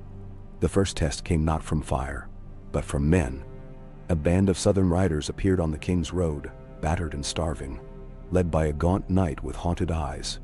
They brought no banners, only the scars of flame and the sign of a burned lily on the knight's shield.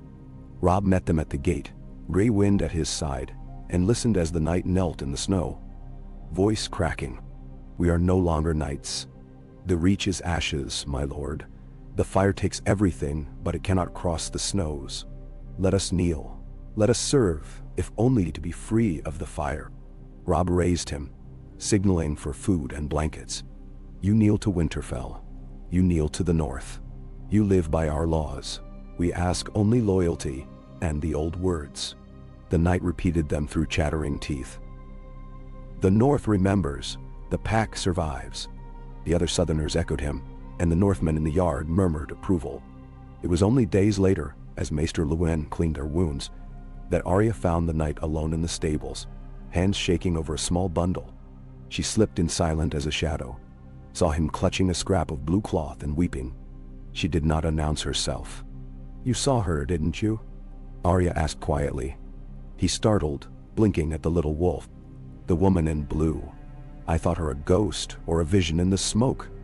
She told me, before my house burned, to follow the lilies north, to find the wolves that only the cold would save us." Arya nodded, understanding.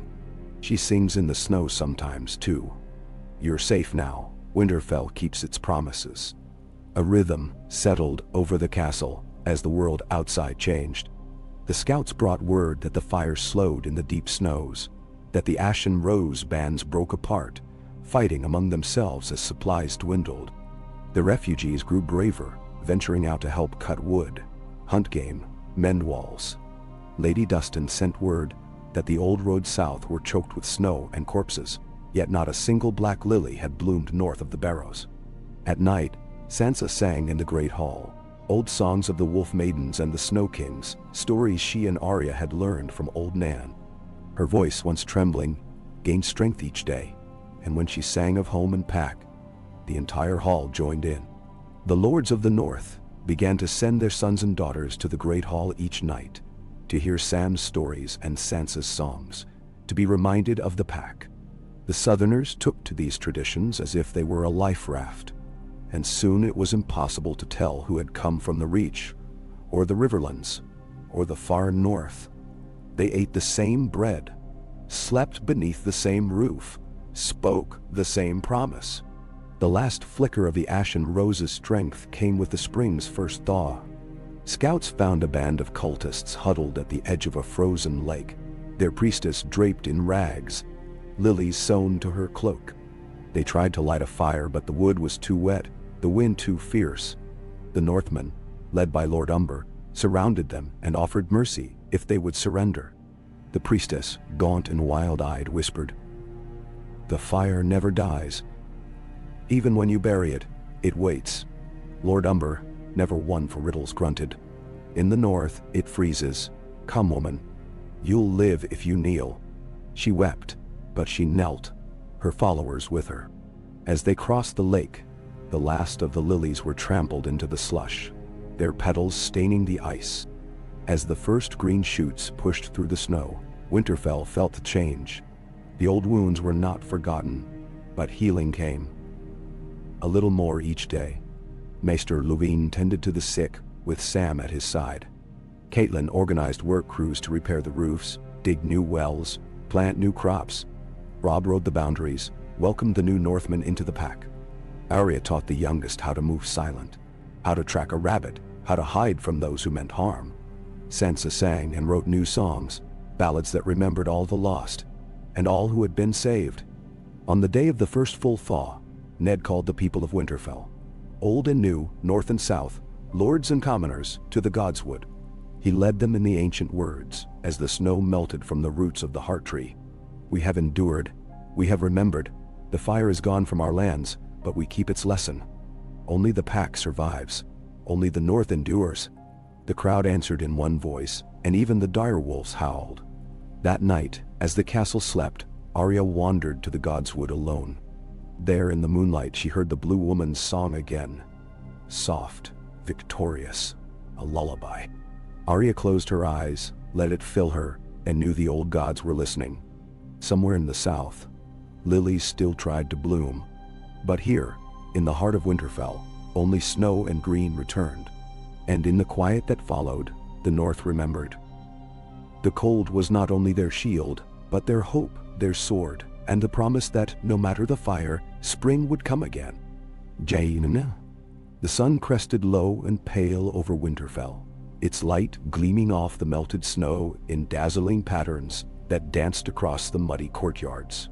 The first thaw came late that year, as if the land itself resisted the touch of spring. In the forests, the drifts receded, revealing the husks of old trees and the bones of deer and wolves, tangled in brittle grass. Still, life pressed onward. Crows bickered in the bare branches, children splashed in icy puddles, and the river beyond the walls gurgled with new water. In every hearth and corridor, the sense of siege began to ease, though no one forgot the months of flame and terror, or how close the darkness had crept. Ned Stark watched the yard from his window, face cast in deep lines. The days of war had left him older, the fire of battle in his eyes tempered by caution. He walked with a limp from an old wound, but his voice remained iron, his resolve unbending. As he moved among his people, he greeted each by name, refugee or lord, man or woman, southern or northborn. He demanded news from every corner, for he had learned that it was not armies, but stories that warned of coming doom. At council, Robb brought the first report, a new flock of riders seen at the edge of the Wolfswood. They carry no banners, but they're not the Ashen Rose. A mixed band, some small folk, some former soldiers, a handful of Reachmen, and even a Dornishman. They claim they're fleeing the last flickers of the cult. Catelyn listened closely, her hand wrapped around a letter from Lysa at the Eyrie, words heavy with worry, but hopeful too. Bring them in. If they kneel, if they swear, they stay. We cannot close our hearts now. Not after all we've seen. Nay. Sansa sat quietly, her thoughts elsewhere. At night she dreamed of King's Landing, of the towers burning and her own voice echoing off marble as she sang. She wondered sometimes if the city survived, if Myrcella or Tommen still lived, if Joffrey's sneer haunted any hall but her own memory. But each day, as the great hall filled with the mingled accents of north and south, she felt hope sparking again. She sang for them, new songs now, of survival, of the river in spring, of girls and wolves, and the stubborn endurance of ice. Arya did not linger at council. She preferred the woods, ranging far with the direwolves and the sons and daughters of Winterfell's new fosterlings. She taught them how to run without leaving tracks, how to climb the tallest pines, how to listen for the hoofbeats of strangers, or the crackle of a campfire in forbidden places. She trained a dozen in secret, giving them wooden swords and naming them after the stories old Nan had told. The Wolf Maiden, the silent sister, the crow's child. These children would never be prey again, Arya promised them. They would hunt, and the world would remember. Samwell Tarly wrote letters each evening, his hands black with ink. The citadel had burned, but its wisdom scattered north. Each surviving maester had sent Sam their memories, their books, their secrets. In Winterfell's rebuilt library, Sam worked with Maester Luwin and a quick-witted girl from Old Town to copy the scrolls, to teach the young, to keep alive the knowledge of herbs and healing and the ways of the seasons. He started a book of his own, a history of the fire and the lilies, and how they were defeated not by swords, but by unity and cold. Sometimes he would find Arya or Sansa reading over his shoulder, and he would smile and let them stay, even if they asked too many questions or left crumbs on the parchment. As spring strengthened, word arrived that the Ashen Rose had truly broken. Here and there, in the borderlands, bands of cultists tried to set new fires, but without the hunger of winter or the terror of famine, their words fell on deaf ears. Southern lords rebuilding sent cautious envoys to Winterfell. Lord Tarly from the Reach, Lady Hightower from Old Town, even a Florent or two, all asking how the North had endured. Ned received them politely, listening as they pled for seed and for advice, but he would only answer with a single truth.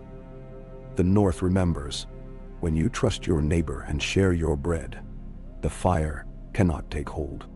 On the second day of true spring, Winterfell held a festival.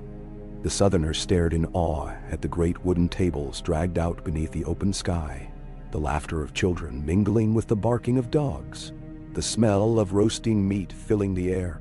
Catelyn presided with a quiet grace, ensuring that no one was forgotten. Sansa sang beneath the budding branches, her voice rising pure as the rivers, while Arya challenged the boys to a foot race around the walls. Robb lifted mugs with Manderley and Karstark, the bonds of new brotherhood born in hardship. Even the lords from the south joined the games, their own children tumbling with the wolf-blooded northern youth, their hands slow to frost but quick to smile. That night, Ned climbed to the battlements and gazed at the horizon. The moon shone full and cold, painting the fields in silver. Below, the last lilies of winter lay trampled and black at the foot of the heart tree, replaced by the faint green shoots of new grass. He breathed deeply, letting the scent of earth and pine fill his lungs, and closed his eyes. He remembered the Blue Woman's song, how Arya and Sansa spoke of hearing her, how sometimes, when the wind blew in from the east, Ned himself thought he caught the echo, a promise that the old gods still watched and that memory itself was the greatest shield. Inside the keep, Maester Luwin and Samwell prepared a council for the next day. They would send letters south, inviting even more survivors, offering the safety of the pack to any who would kneel to Winterfell's law. Robb planned new farms, Sansa new songs, Arya new games for her pack of wolfish children. Catelyn, watching over them all, felt the lines of grief and age soften just a little. The next weeks brought challenges, of course. Arguments over food and work, the clash of southern pride against northern stubbornness, the lingering fear of outsiders. There were days when Ned wondered if peace was only a truce, if the world would ever be truly safe. But then he would walk the ramparts at night, see the fires burning bright in every hearth, hear the laughter drifting up to the stars, and think, this is what we fought for. This is why we endure. As the last of the spring snows melted, word spread far and wide. The North was alive, and its heart was open. Lords from the Dreadfort and Deepwood Motte arrived with gifts. The Mormont sent honey and smoked fish. The mountain clans came bearing furs. From the farthest south, carts of grain and saplings made the long journey, escorted by armed men and hopeful children. One dawn, a group of women arrived on foot, pale, gaunt, and silent, led by a girl in a blue cloak. They knelt before Ned and Catelyn at the gates. "We are the last of those who sang for the Ashen Rose," the girl said, her voice steady. "The fire is gone from us. We ask to stay, to learn the old songs, to plant, not burn." Catelyn took the girl's hand. "You are welcome, but you must kneel at the heart tree and speak the words." They did so, and that night, Arya watched as they wept in the snow, and Sansa sang for them until their tears dried. Even the direwolves prowled nearby, curious but unafraid. The girl in blue found Arya as the feast died down. "You dreamed of me," she said quietly. "You followed the song." Arya blinked. "Who are you, really?" The girl's smile was sad. "No one and everyone. The fire is part of the world, but it does not rule it. Your pack is strong. Your story will be told." Arya stood beside her, and for the first time in years, felt no fear of sleep. As the moon rose high, the people of Winterfell, north and south, wolf blood and new kin, stood beneath the trees. They sang Sansa's newest song together, their voices joining in a single strong thread that carried out across the land, through the woods and over the ruined towns, bringing word of hope to every battered soul. Samwell Tarly wrote the day's final lines in his book. "The lilies did not vanish, nor did the memory of fire. But in the north, where memory is oldest and hope slowest to fade, they learned that the answer to fear is not more fire, but the sharing of light." So the pack survived, and spring returned, and the old gods watched, pleased, as the world turned once more. Danarumi. That night, Ned and Catelyn stood hand in hand, looking out over their home, their children safe, and the walls unbroken. "The story is not ended," Catelyn said softly. Ned nodded. "But the worst is past, and the North remembers." And so, beneath the pale stars and the budding leaves, they endured, awaiting the next dawn, unafraid. Ken. A brisk wind rolled down from the snows, stirring the fresh grass and the banners that fluttered along Winterfell's ramparts. The mornings came early now, sunlight glinting off the wet stone, dappling the muddy yard, and the gleaming wolf's head above the gate. The taste of spring was everywhere. In the air, the food, the laughter of children as they scattered from lesson to lesson, and in the way, strangers and kinsmen alike paused in their labors just to lift their faces to the pale blue sky. Yet for all of the peace, Ned Stark woke every dawn with the same question pressing at his heart. What next? The past months had taught him too well how quickly fortune could turn, how thin the walls were between order and chaos. Each day he donned his cloak, walked the halls, listened for any tremor of trouble. He found himself consulting not only with Robb and Catelyn, but with Samwell Tarly and Maester Luwin, with the southern refugees who had proved their loyalty, with Arya's fierce little band of wolf children, with Sansa as she composed her ballads and learned the ways of the kitchens and the healing room. Word came from every corner of the realm, some hopeful, some dire. Across the neck, the ruins of the Riverlands steamed in the warming air. Most towns had been abandoned or razed, yet some survived, clusters of battered small folk, protected by the last honest lords and a handful of hedge knights. The fire cults that had once moved in darkness and terror now skulked as outlaws, broken by winter's long arm and the unity of the North. In the Reach, Highgarden had reopened its gates, the Tyrells reaching out for the first time in months. Margaery's letters were read in the Great Hall, her graceful script filled with news of green shoots, newborn foals, and plans to send their youngest to be fostered in the North. The Riverlords, led by Edmure Tully, had begun rebuilding the bridges and roads, while old Walder Frey at the Twins sent only silence and a token wagon of stale bread. The Iron Islands were quieter than ever.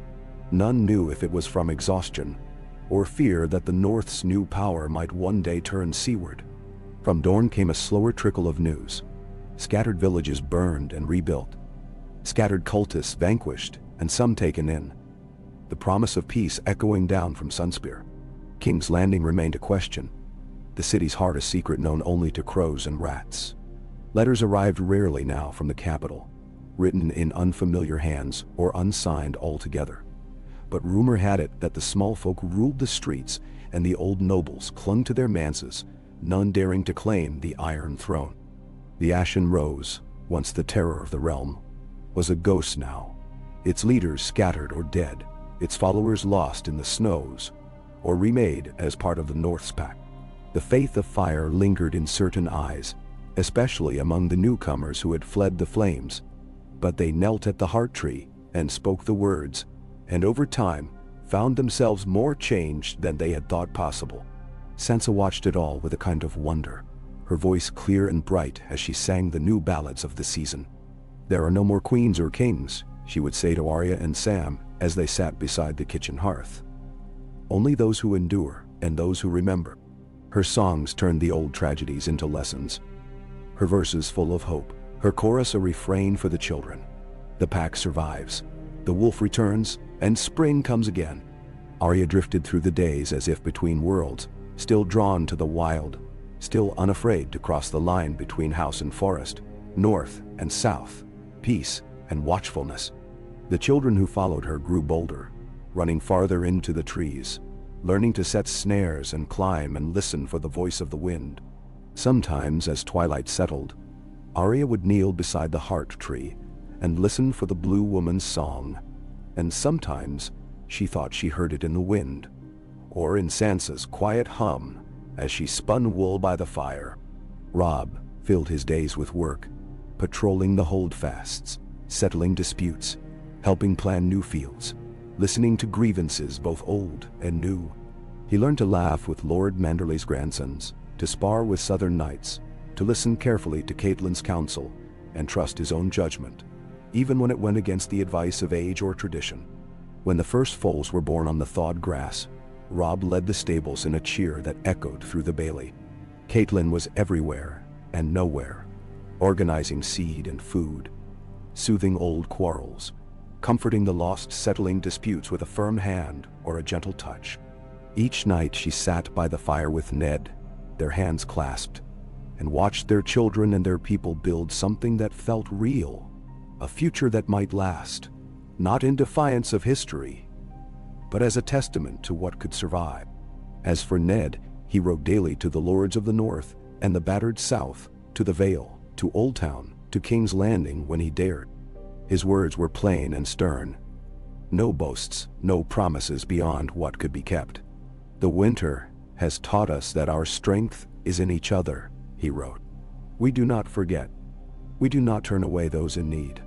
The North remembers, and in that memory is your invitation, your warning, and your hope." Then now, the days lengthened. The ice melted from the Godswood pools, and the first bluebells broke through the mud. Maester Luwin marked the season with a new tally of births, children born of north and south, of noble and common, of survivors from every part of the broken kingdom. He wrote careful notes for Samuel's book, smiled when the children came to listen to the old stories, and marveled at the peace that held. Peace built not from fear, but from the stubborn choice to begin again. One evening, Arya led her wolf children and a dozen southern fosterlings through the ruined outer walls, carrying torches and stones. "We're building something new," she declared, her hair wild in the wind. "A garden, but not for lilies, for trees, for the memory of the pack." They dug side by side, planting new saplings and heaping stones in a low wall, creating a place that would be sacred, but alive, not silent. When Sansa sang the planting song, the children listened in perfect quiet. They buried a blackened lily in the earth, one last token of what was past, and covered it with soil, then with new green. Samuel declared it a true act of magic, and Maester Luwin agreed. They would call it the Garden of Memory. The months passed, and each day the garden grew. Birds returned to its branches. Rabbits and foxes made their dens.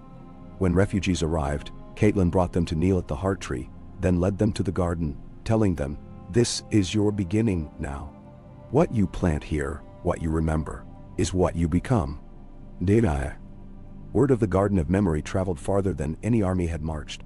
From the Eyrie and Old Town, from Highgarden, and even across the narrow sea, men and women came to see the place where fire had been buried by spring, where wolves and strangers had planted something no sword could destroy.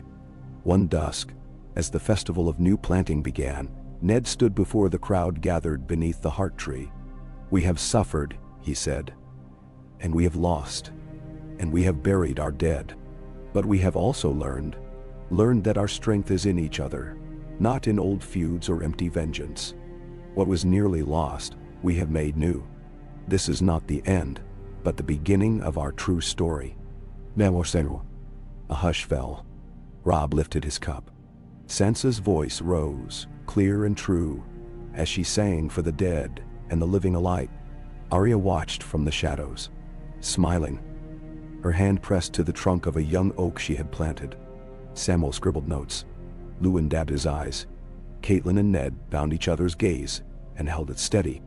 Later, beneath the rising moon, Arya slipped out to the garden and listened. There on the breeze she heard the Blue Woman's song. Softer now, but filled with promise, as if the world itself exhaled at last. The fire had not won. The lilies had not prevailed. In the north, the pack survived, memory took root, and in time even the deepest wounds began to heal. The years would bring new troubles. Storms and famines, squabbles and old hatreds trying to rise.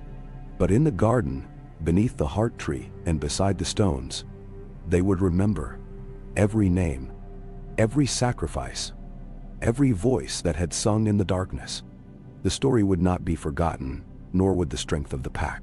Spring settled over Winterfell, green and gold, and for the first time in memory, the land itself seemed to sigh in relief. And so the north endured, unbroken, steadfast and whole. The garden grew. The wolves watched. The song endured. Kea. The long days of spring reached their crest, and Winterfell thrummed with new life. Along the banks of the river, willows shed their pale green leaves, and the air shimmered with gnats and drifting pollen. The sound of children's laughter, Northmen and Southerners, highborn and common alike, carried over the walls, filling every corner of the old castle. There was still hunger, for the fields were only now returning. But there was no starvation. Sansa oversaw the storerooms with Lady Hornwood, careful and kind, learning which barrels could be opened and which must wait. The people listened to her, and the kitchen women trusted her judgment. Arya spent her days in the wilds, her pack of fosterlings ever growing, her confidence deepening. She led expeditions into the woods, teaching the skills of hiding, hunting, climbing, and tracking. Once she and her ragged band returned at dusk, with a hind slung over a sapling, greeted by cheers in the yard. The direwolves ranged with them, silent sentinels. Ghost had returned from the north wilds, thin but alive, his fur caked with old blood and his eyes knowing. Robb's responsibilities never ceased. He rode every outlying hamlet, every rebuilt farmstead, listened to the grievances of old Northmen and New Southron settlers. Sometimes there were disputes over land, water, grazing rights, but these were solved in the ring before the gods would, overseen by Catelyn or Ned. Never with blood, always with words and old customs. Even the proudest lords learned to bow their heads to a new kind of justice. On the first day warm enough to leave the windows open, Samwell Tarly gathered the children of the keep in the newly finished Garden of Memory. The southern women who had once sung for the Ashen Rose came too, now garbed in simple gray, their voices soft but true. Maester Luwin watched with pride as Sam read aloud from his book. A fresh page, newly inked. The story of how the North had survived not through violence or fear, but by sharing, patience, and an unwavering commitment to memory. When we remember each other, Sam read, his cheeks flushed, we build a shield the fire cannot pass. When we share what we know, the world itself grows strong. This is the lesson of the wolf and the lily, of the old gods and the new spring. And it is the lesson that will guide us, so long as we are willing to listen. Ned and Sansa sang, her voice golden in the clear air, while Arya danced with the youngest children, leading them in rings beneath the saplings. Old Nan, ancient and blind, sat on her stool and told stories of winters past and heroes lost. The Southerners listened, then offered their own tales. Of Highgarden's vanished fields, of Dorne's red mountains, of the Reach and the Riverlands before the burning. Later, as the sun slid down behind the towers, Catelyn looked out over the garden from the battlements and saw a new north, one made not only of Starks, but of all those who had come seeking shelter and had found something greater than safety, belonging. Ned watched her, then joined her on the wall. They'll never forget this, he said softly. Not as long as they sing, as long as they share the bread and the fire. They'll never forget, Catelyn agreed. But it's not only memory that will save us. It's hope, Ned. It's the promise that things can grow again. Manatrim. They stood in silence as the dusk deepened, their hands linked. That night, beneath the waxing moon, a feast was held for every soul in Winterfell. Northmen, Southron, freeborn, and former bondsmen. The cook set out hares and smoked fish, loaves baked with the first grains of the year, and honey from the stores of Bear Island. Lord Manderley sent white fish pies, the Lady Dustin venison and blackberries. The banners of every house, no matter how diminished or newly sworn, were draped above the tables. The laughter of the children echoed off the beams as stories were traded, and the wounds of war grew lighter with each passing hour. Robb rose to speak, his voice carrying over the clatter of mugs and the crackle of the fires. Tonight, we celebrate not only what we have survived, but what we are building. The North is a home for all who will honor its memory and its laws. Let no man or woman go hungry beneath our roof, and let no child forget the songs of the pack. The garden we have planted is not the end, but the beginning. It will outlive us all. The hall roared in approval. Sansa's eyes glistened with pride. Arya grinned from the shadows. Ned raised his cup to Catelyn, and she to him, the bond between them stronger than the stones. After the feast, the young gathered in the godswood, lanterns bobbing like fireflies.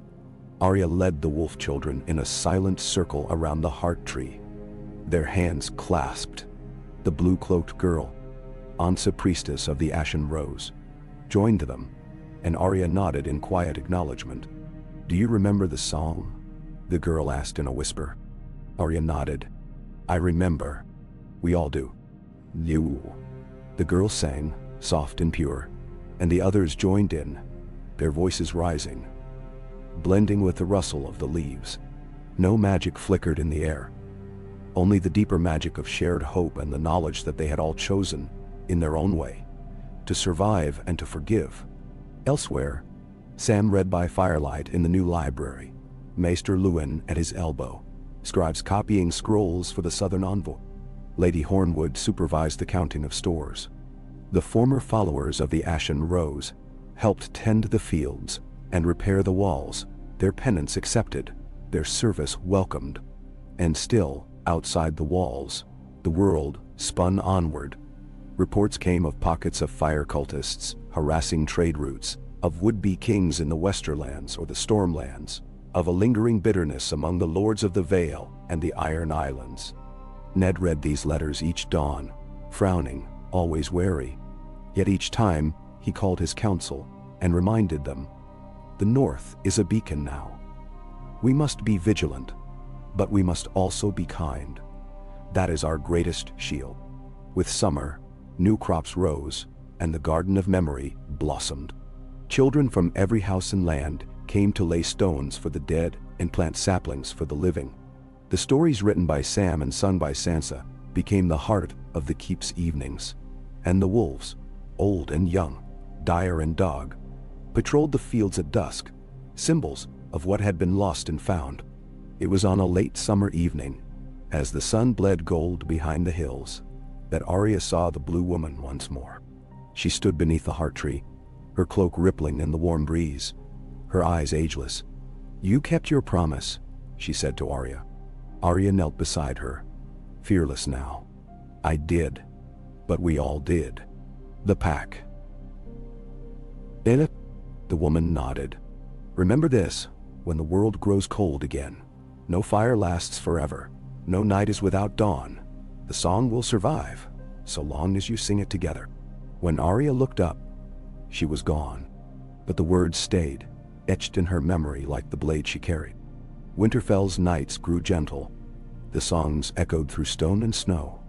And as the first leaves of autumn reddened, the pack was strong, the story unbroken, the North, at last, at peace. And so, even as the world beyond shifted and schemed, the people of Winterfell knew who they were, and what they had endured. The memory of the lilies faded, replaced by the stubborn green of hope, the silver of belonging, and the fierce, bright joy of lives rebuilt year after year, under the watchful eyes of wolves and the blessing of the old god.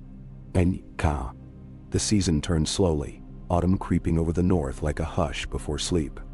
Day shortened, the sun slipping away with a sly grin. And at night the fires in Winterfell's halls seemed to burn brighter for the memory of what the realm had survived. In the Garden of Memory, the saplings flourished, bluebells and foxgloves tangled at their feet, their roots thickening each week as if the very earth ached to restore itself. Leaves whispered secrets in the wind, and the sound of children's games rang through the courtyards, a sign that peace had settled, but was never to be taken for granted. Ned Stark moved through his home as both lord and watchman. No complaint, no joy, no quarrel escaped his notice. He spent hours in the council chamber with Robb, Catelyn, and the trusted heads of houses old and new, Manderly, Glover, Hornwood, and the lords from the south who had taken the Wolf's Oath. The business of the north never paused. Harvests to count, roads to clear, fields to repair after spring floods, fences mended with the strength of many hands, not just the labor of a few. There was always the faint ache of loss. But now, at last, it mingled with the promise of what might grow in its place. On the ramparts, Arya paced with the wolf children, their laughter startling crows into flight. She'd grown taller, her hair wild, her eyes sharp and restless. She taught her pack to track, to fight, to vanish at a whistle. She watched over the southern-born boys and girls as fiercely as she did the Northmen's, never letting anyone claim the garden as anything but theirs. Some nights, she slipped out alone, moving like a shadow through the old woods, as sure-footed as the direwolves, who always seemed to find her in the darkness. In those private hours, Arya felt closest to the Blue Woman's promise, a song of guardianship, not vengeance. Each time she returned to Winterfell, the fires seemed warmer, the laughter sweeter, the burden of memory easier to bear. Sansa worked by her mother's side, her voice a calm anchor. She wrote letters to the Riverlands, to the Reach, to Dorne and the Eyrie, never speaking of power, always of welcome. Her songs had changed, no longer just laments for what was lost, but ballads for the harvest, for children born and crops brought in, for the promise of autumn's bounty. She organized the new harvest festival, weaving the traditions of southern feasts and northern rituals into a celebration the likes of which Winterfell had never seen. The women from the Reach plaited garlands and taught the Northmen how to bake honey cakes filled with blackberries and cream, while the mountain clans brought barrels of mead and stories for the fireside. Catelyn watched them all, her heart aching with pride and fear. She met each dawn at the Heart Tree, alone or with Ned, sometimes with her daughters or little Rickon, who ran wild with Shaggy Dog and the other deer wolves. She received envoys from the south and west, weary knights seeking pardon and broken men looking for work. She saw to it that every child had a place by the fire, that no wife or widow was left to grieve alone, and that each day's bread was shared equally. No easy thing in a land where winter always waited. Yet Catelyn's smile grew surer as the season turned. She'd known war and want, but never before had she seen such stubborn kindness take root in the north. Robb had grown broad of shoulder, his hair thick and his jaw set. He led the patrols himself, his command respected by new and old alike. No lordling rode alone, no refugee went unwelcome. He brokered peace between the last of the old clans and the proudest newcomers from the Reach, their sons and daughters now betrothed, their blood mingling like rivers after a flood. Robb's laugh boomed over the walls, but his nights were quiet, often spent writing to Jon at the wall, seeking counsel, or simply sharing the burdens of leadership. Samwell Tarly became the steward of memory. He tended the new library as if it were a living thing, collecting every letter, every story, every map and record. He spent afternoons in the garden, teaching the children their letters, reading tales of heroes who triumphed not by sword or fire, but by wisdom and loyalty. He wrote down everything: how the ashen rose had withered, how the pack had endured, how unity had saved the north when fire and hunger had failed. In the evenings, the halls glowed with music and the scent of stew. Sansa's voice led the singing, and Sam's stories grew ever taller as the night wore on. Arya's band performed feats of agility, climbing beams, balancing cups, juggling apples and knives. Even the sternest Northmen began to laugh again, their old feuds lost in the flood of new kinship. The Southerners, at first awkward, found themselves woven into the fabric of Winterfell. The children who had arrived with only ashes and fear in their eyes now raced along the battlements, their accents thick but their laughter free. Lady Manderley hosted sewing circles where Dornish, Reach, and Northern women gossiped and shared secrets. And the men of the Riverlands played at spear throwing with the Mountain Clan. Sometimes the old stories resurfaced, whispers of fire cults, of southern kings claiming crowns, of ships raiding the coast. But the North had become a beacon. When threats came, they were met not with panic, but with careful preparation and the knowledge that every voice would be heard. When autumn's first true frost silvered the grass, Arya gathered her wolf children at the heart tree. The blue-cloaked girl from the south, now simply called Maris, joined them. Together they dug a small trench at the base of the weirwood, planting acorns, chestnuts, and wild garlic. They buried a single black lily, the last from the cult stores, a symbol not of fear, but of what they had overcome. "We remember," Arya said, her voice low but sure. "We protect each other. We never burn what can grow." The children echoed her words, and in the silence after, the wind in the branches sounded like a song. Sansa and Sam stood nearby, Sansa smiling with pride, Sam making careful notes for the book that would be read for generations. Later that week, a rider arrived from White Harbor, Wyman Manderley's own heir, bringing news of ships from across the narrow sea. They sought not to conquer but to trade, bringing spices, wine, and cloth, eager to barter with the only land in Westeros that had weathered the storm. The lords gathered in council, and it was decided that the North would open its gates to peaceful traders, but never to those who threatened their unity or memory. Ned made the decree himself, the words echoing in the great hall. "Let it be known, those who come in peace, who share in our work and our laws, shall be welcome. Those who seek to divide us will find the North as cold and unyielding as ever." So the ships came, and with them new voices, new skills, new stories for the fireside. Sam recorded every name, and Maester Luwin composed a fresh map of the growing town beyond Winterfell's walls, now thick with houses, gardens, and bustling markets. Sansa created a festival of lanterns to mark the equinox, each family, old and new, floating a light down the river to honor the dead and give thanks for the harvest. As the days cooled and the leaves blazed with color, Arya led a hunting party into the woods, returning with a stag larger than any had seen in years. The feast that followed was the grandest yet. Northmen and Southerners, lords and small folk, seated side by side, breaking bread and sharing stories. The garden of memory was strung with garlands and laughter. That night, as the fires burned low, Ned and Catelyn walked alone among the new trees. They paused at the buried lily and the saplings already golden in the torchlight. "This is our gift to them," Catelyn murmured. "Not walls or swords, but the lesson that the pack endures." Ned nodded, listening to the distant sound of Sansa's singing, Arya's laughter, the bark of the wolves in the cool night.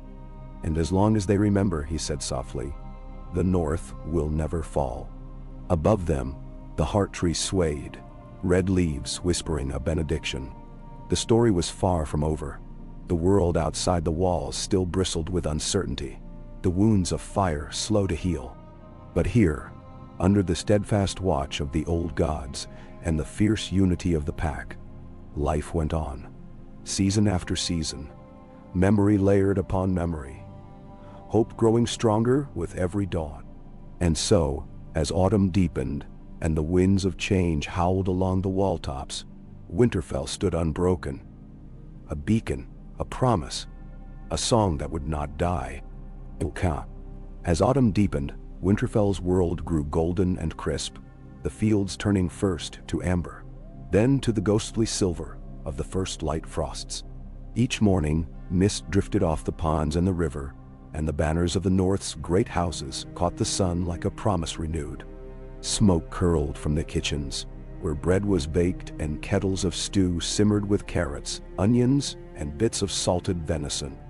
In the yard, the clang of hammers and the voices of children at their lessons blended with the distant howls of the direwolves, who now roamed the forest edges as freely as the wind itself. The new North, built out of hardship, was proving resilient. The old lords of the Stark bannermen and the surviving southern exiles had become neighbors, then kin.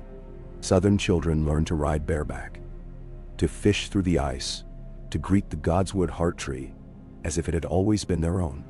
In turn, the Northmen watched with quiet pride as new crops sprouted in the southern manor, and as warm, unfamiliar herbs appeared in the stews at feast time.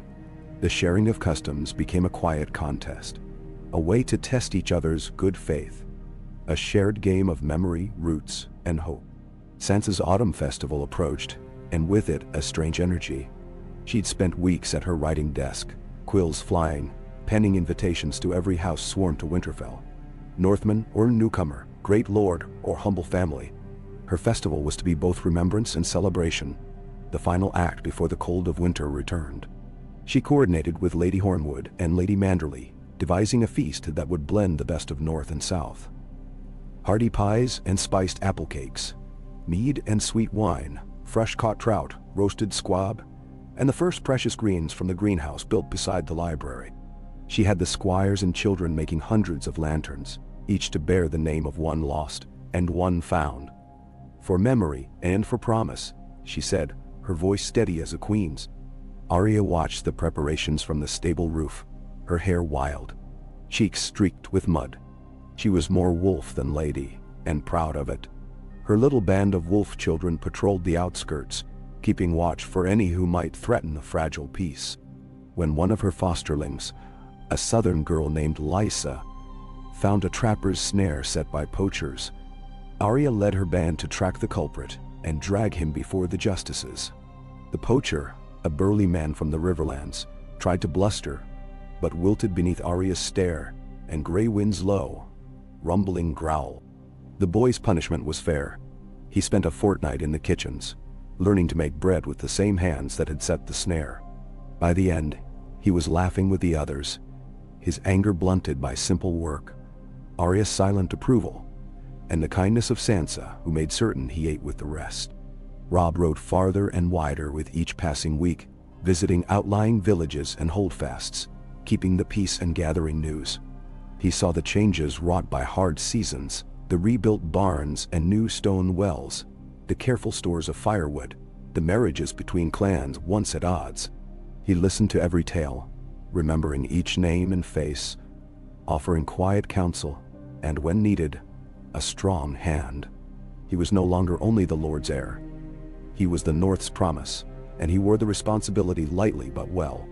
Samwell's library grew, new shelves built and filled with rescued volumes from the Reach and Riverlands, with fresh accounts penned by the refugees themselves. Sam worked late, cataloging each new arrival, and started a custom of a nightly reading in the hall, sharing stories of lands far beyond the North, a habit that drew every kind of listener, young and old, lord and smallfolk, southerner and wildling. Even Maester Luwin conceded that the tales and questions raised made the people more ready for whatever storms lay ahead. At the heart of all this was Ned Stark, still lean and weathered from the year's ordeals. He watched over the festival's preparations with approval, but never let caution leave his eyes. He sent regular riders to the Wall, to White Harbor, to the Barrowlands and beyond, seeking word of any lingering unrest. The Ashen Rose was broken but not forgotten. Scattered whispers still drifted in from the wild, and though there had been no open violence in months, Ned would not let the memory of old terror fade too easily. On the eve of the festival, Catelyn sat with Sansa by the window, watching the children run lanterns down to the banks of the river. The sight made her throat ache with hope, a line of flickering gold drifting through the dusk, a light for every name spoken, a promise that the North's memory would endure. "It will be a hard winter," Catelyn said, laying her hand over Sansa's. "But we are ready. You've done well, my darling." Sansa smiled, her eyes shining with the last light of sunset. "I learned from you, and from Arya and Sam, from all of us. I only wanted to make a place where no one feels alone." Catelyn squeezed her daughter's hand. "You have, Sansa, and that is worth more than any song." Mend so. The feast itself was grander than any in living memory. The halls were hung with woven garlands and banners, the tables heavy with food and laughter. Old Nan told stories by the fireside, Samwell read from his book of memory, and Sansa's songs floated over it all. some joyful, some mournful, all bound together by the refrain, "The pack survives, the pack endures." Lady Maris, the former Blue Priestess, led a prayer for the dead, not in the words of the Ashen Rose, but in the simple tongue of the North, a benediction for peace and forgiveness. As the night wore on, Arya and her wolf children took the youngest guests out to the garden. There, beneath the bright stars, they taught the new ones to plant bulbs and seeds: crocus, snowdrop, winter rose, while Sansa placed lanterns at the foot of the saplings. Each child whispered a wish to the soil, a memory for the roots. Robb and Ned led the older boys and girls down to the river, where the lanterns floated on the current, bright beads of gold trailing through the night. "For those who are gone," Ned intoned, his voice low and sure, "and for those who remain, the river carries our grief away and brings hope anew." But there was music and dancing, the sounds of pipes and laughter. Even the most solemn lords were drawn into the ring, clapping in time. When dawn came, Sansa and Arya stood together on the wall, watching the mists rise. "Do you ever think about the days before?" Arya asked, voice soft, almost uncertain. "All the time," Sansa said. "But they're not just gone. They're here, in everything we do. That's how we win. That's how we make something new." Arya nodded, content. The Blue Woman would be proud. "She would," Sansa agreed, and together they watched the sun climb over the Garden of Memory. The weeks that followed were full of industry and quiet joys. Markets bustled, the smiths' forges blazed, and plans for new wells and roads were drawn up in the solar. Letters from beyond the north spoke of villages in the Riverlands asking to join Winterfell's pact. Envoys from the Eyrie and the Vale arrived, requesting counsel and trade, eager to learn from the North's survival. Even the Ironborn sent a ship bearing salted fish and olive oil, a gift and, perhaps, an apology. Samwell began work on a second book, this one to hold the tales of the newcomers. Each family, whether they had come from the Reach or Dorne, the Westerlands or across the sea, contributed a page, recipes, stories, prayers, and the names of their honored dead. By the time the first snowflakes fell, the book was thick, its pages stained with fingerprints and smudges from a dozen hands. Robb visited each settlement before the first heavy snows, carrying word that the winter stores were full, that no one would go hungry, that any who needed help need only ask. He spent time with the children in the garden, listening to their laughter, watching as they made snow lanterns for the coming cold. Ned's vigilance never wavered. He met with every head of house, reaffirmed the old oaths, and planned the watch through the dark months. He watched Sansa and Arya, so different yet so alike, and knew that his family's legacy was safe. On the first night of true winter, the entire pack gathered in the hall. Lords and ladies, small folk and highborn, wolf child and wise elder. Sansa led the song, Sam read the old stories, and Arya, now taller than before, wild-eyed and strong, stood before them all and spoke the words she had learned in the heart of darkness. "Let the fire fade. Let the lilies sleep. Let the memory endure. The pack survives." The hall answered, as one. Hope, once a frail and battered thing, rang out and filled every corner. Outside, the wolves howled at the northern lights flickering above, and within, the people of Winterfell settled into winter with full bellies and full hearts, knowing that come what may, their unity would see them through. And so the story carried on, not of a war won, nor of a peace untouched by sorrow, but of a garden planted where fire had burned, and of a people who refused to let darkness have the last word. Snow arrived with stealth and patience, sifting over Winterfell's towers, cloaking every roof and field in immaculate white. The first true winter since the time of fire came as a blessing, no longer a harbinger of death, but a trial the North was ready to meet. The children, North and South alike, cheered the snowfall, their boots stomping out crooked trails as they built forts and hunted for the last russet leaves. Laughter echoed in the bailey, honest and wild, never quite smothered by the cold. Ned Stark rose earlier each morning, pulling his cloak tight as he walked the battlements. He checked the grain stores and the smokehouses with Robb at his side, conferring with Catelyn on the day's needs. Every fire burned hot, and no one went hungry. There was still grief for what had been lost, but the castle, its walls newly mended and its people bound tight, stood as proof that sorrow need not be the end. Sansa welcomed the winter with open arms. The festival she'd overseen lingered in memory, but her work did not slow. Now she led lessons for the younger children, teaching letters and numbers and songs from every corner of Westeros. She kept the southern girls busy with embroidery and tales, and the northern boys with tales of honor and wolfish lore. Sansa's music filled the keep even on the darkest days. She composed a new ballad as the nights lengthened, an anthem for the survivors, for all the names carved in Samwell's thickening book, for the hope that bloomed in every hearth. Arya grew wilder as the cold deepened. She roamed the snowy woods, her little pack of wolf children trailing after.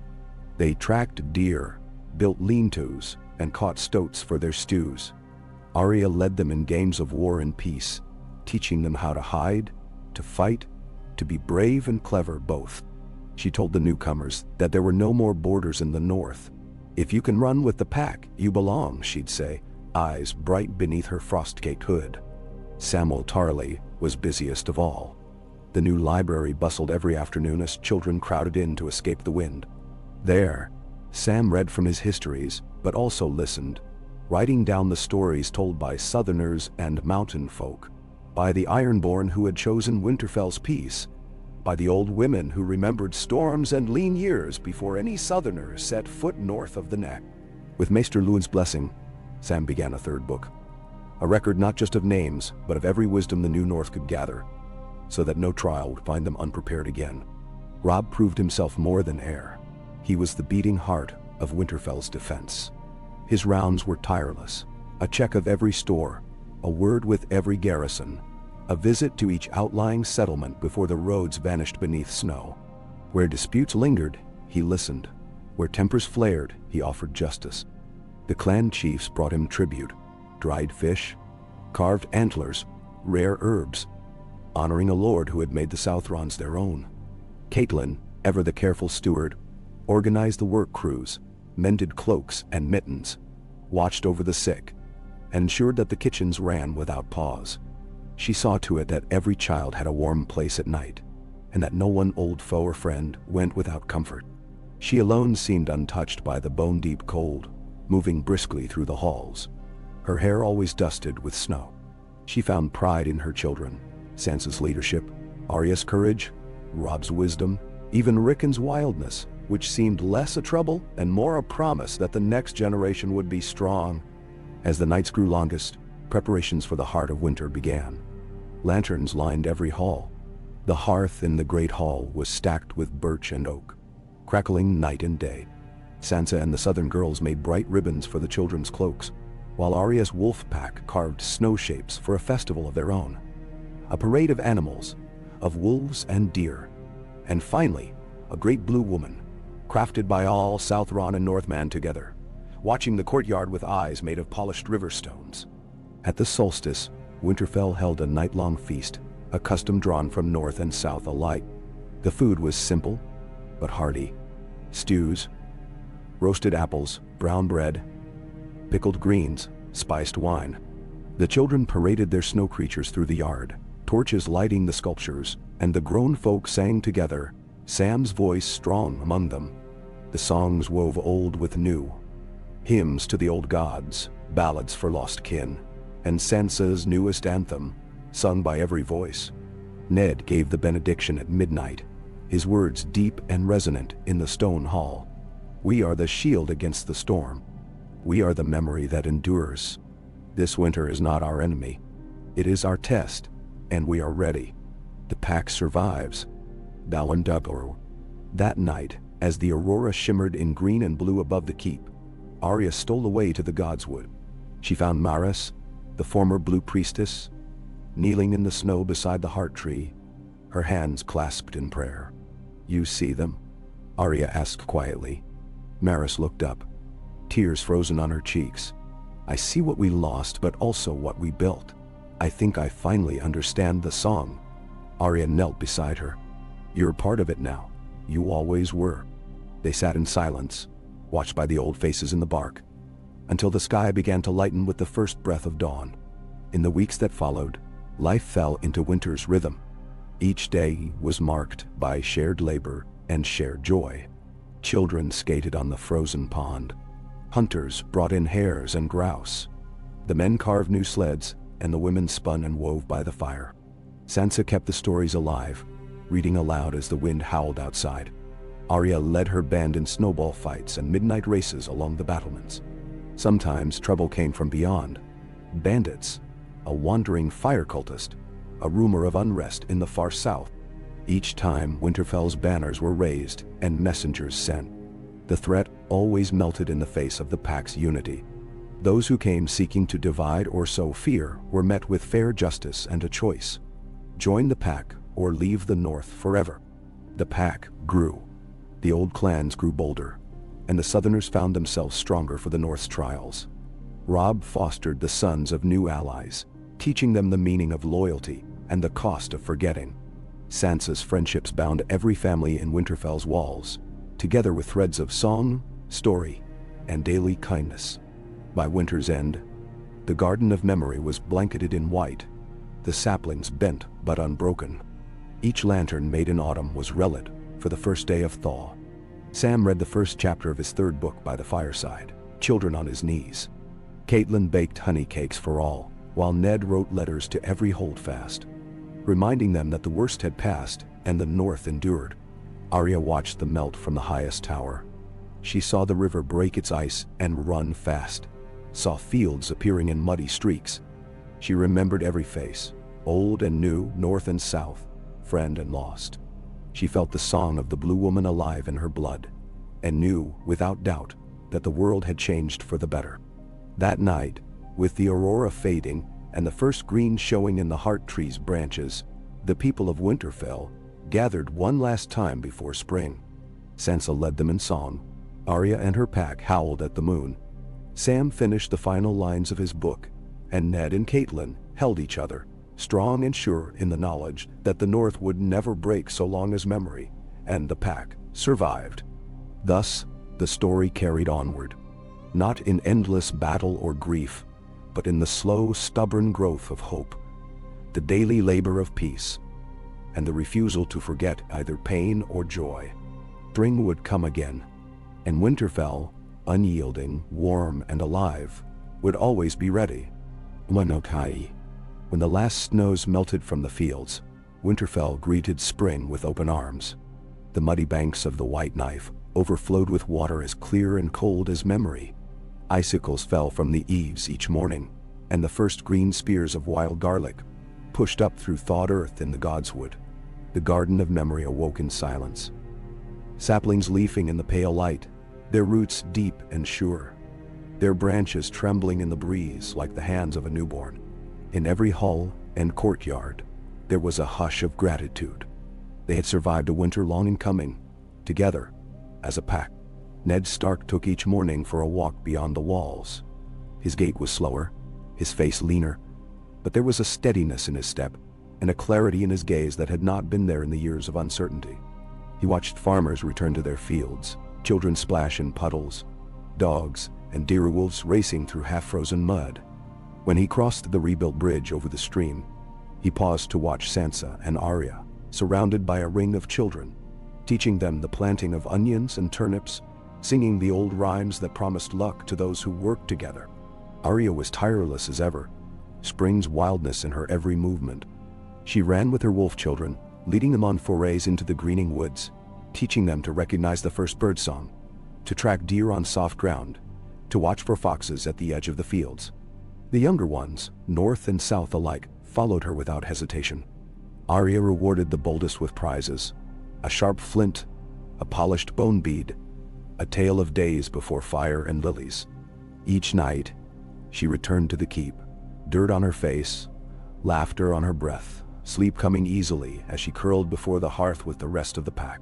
Sansa's hands were raw from spring work, but she wore the pain as a badge of honor. Her songs, once sweet and melancholy, now rang out with hope, echoing across the yard as she led the children in games and chores. She directed the replanting of gardens, helped sew new banners for the returning houses, and wrote letters to every holdfast, urging them to send their children for a new Midsummer festival. Her hair shone in the morning light, and her laughter seemed to thaw even the oldest, coldest hearts. Robb was everywhere, his confidence grown with each season. He helped mark new fields, shared meals with the work crews, and listened to every concern brought to the Solar. His council was made up not just of Northmen, but of trusted voices from every region. Hornwoods and Manderless, the former southern lords, and even 2 of Arya's wolf children, chosen for their sharp eyes and honest tongues. Robb saw to it that the pack's promise held: no hunger, no cruelty, no old feud left to fester. Catelyn's pride in her children was matched only by her care for Winterfell itself. She organized the healing house with Lady Maris, once of the Ashen Rose, now a trusted midwife. Together, they taught remedies drawn from both southern and northern lore, passing the knowledge to any willing hands. Catelyn made certain that every mother and child, whether born of Stark blood or come from far-off lands, felt safe and known. Samwell Tarly's 3rd book became legend before it was finished. Each week, he read new chapters by the fire. Lessons learned, stories of forgiveness, small miracles that had made the long winter bearable. Every voice, high or humble, was given a place. Old Nan smiled from her corner as Sam read, her gnarled fingers wrapped around a mug of broth. Maester Luwin added his notes, and sometimes wept at the stories of courage, cleverness, and simple decency that had saved them all. One morning as the mists cleared, a small party rode through the gate. Envoys from the Reach, the Vale, and the Stormlands, their banners dusty but whole. They brought gifts: barrels of wine, bolts of silk, sacks of grain, and a message. The North's unity had become a legend, a hope that other battered lands wanted to share. Ned met them in the garden, the air sweet with blossoms, and welcomed them with open arms. "We are not untouched," Ned said, his voice carrying in the hush. "But we have learned, the North remember there is room for all who would stand with us. We ask for no tribute, only truth and trust. What you see here, you may take back with you and let it grow in your own home." Lady Maris led the envoys through the garden, explaining the rituals of memory and hope, how each family planted a tree and placed a stone for the lost. Arya showed the children of the envoys the secrets of the woods, while Sansa invited the Southerners to join in the daily chores, teaching them the songs that had kept Winterfell alive. The days grew long and bright. The river ran swift, and the first market day of the year brought traders from as far as Old Town and Sunspear. Stalls lined the square, piled with bright cloth, new minted tools, honey from Bear Island, and dried fish from White Harbor. Laughter spilled from every corner. Catelyn and Lady Hornwood bartered with Taroshi merchants for a basket of lemons. Sansa traded for blue dye to tint the new banners. Arya was given a dagger with a hilt of antler.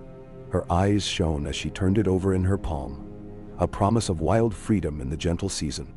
That evening, Ned and Catelyn stood by the Godswood as the last sunlight turned the white leaves to gold. They spoke of the journey they'd taken, from terror and fire, through the long night, to this peace. Their hands twined together, and they remembered each name, each loss, each hard-won joy. "We'll never be the same," Catelyn said quietly. "No," Ned agreed. "Nor should we. What we have now is more than survival. It is a beginning." The next morning, Arya led the wolf children, Southerners and Northborn side by side, on the first true hunt of spring. They tracked deer across fields bursting with clover, crossed streams, and returned with fresh meat and wild onions. The feast was shared by all, the elders telling stories as the children napped by the fires. Robb and his council drew up new maps, marking places for future towns and new farms, dreaming of a north that would be both strong and open. The pack symbol, a direwolf beneath a flowering tree, was carved above the main gate, a silent promise that no matter how the world changed, Winterfell would endure. When the Midsummer festival arrived, guests from all corners of the realm flooded the keep. The garden of memory bloomed in every color: violets, snowdrops, wild roses. Sam read from his finished book, his words welcomed with tears and cheers alike. Sansa sang, the music threading through the evening air like a prayer. Arya danced with the wolf children, and Robb toasted the unity of the pack. Ned and Catelyn watched as the sky darkened, and the lanterns were lit. Children released them on the river, each one carrying a hope, a wish, a memory. As the lights drifted out into the night, the pack stood together, bound by all that they had lost, and all that they had found. Beyond the walls, life returned to the realm, slow and uncertain, but filled with new possibility. The scars of fire and fear would linger, but memory, stubborn, enduring, hopeful, grew deeper each day. The North had not only survived, it had become something new. A story written by many hands, a garden that flourished where ashes had once blown, a song that would never fade. And so, as another year turned, and another spring began, Winterfell's doors stood open, its heart beating strong, its story echoing in every voice, every leaf, every child's laughter beneath the ever-watching eyes of the old gods and the endless open sky. Guarded and Chao, peace as a soul, Nimbe, I Shizi, Ak Morge. Spring deepened, and with it a kind of gladness none in Winterfell had known in living memory. Even the eldest among the Stark's people, men and women who had seen the sun rise over 4 or 5 kings, marveled at the growth. Wheat rippled in the far fields where only blackened ash had lain the year before. Willow and rowan, planted by the youngest children and the very oldest, budded out beyond the walls, birds weaving nests in their branches. The garden of memory grew wild and rich, half-tamed, the stones at its heart softened by moss and time. Sansa's midsummer letters had flown far, inviting not just the North's sworn houses and the new kin from south and east, but even the uncertain, lords from the Vale, the Shire families in the hills, the silent knights who drifted north after the last war. They came bearing gifts and hope, but also old wounds. They came for peace, for a place at the fire, and to see with their own eyes if the stories were true. It was not an easy gathering. Some looked at their new neighbors and remembered raids, betrayals, years of hunger. The Riverlanders muttered about the Ironborn. The Ironborn bristled at the Reachmen. The proudest Northmen glared at the banners of the Dorne. But every doubt was met by the steady, tireless labor of Winterfell's people, and the order that came not just from Ned or Robb or Catelyn, but from the unbroken presence of the pack. Sansa was everywhere, her voice lifting in song to banish awkward silences, her laughter turning children's quarrels into shared games, her stories painting a future none could quite yet see but all could feel.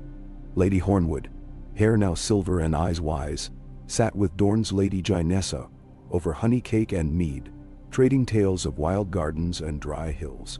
Even old Nan found a new audience in a knight's daughter from the Vale, spinning stories long into the warm evenings.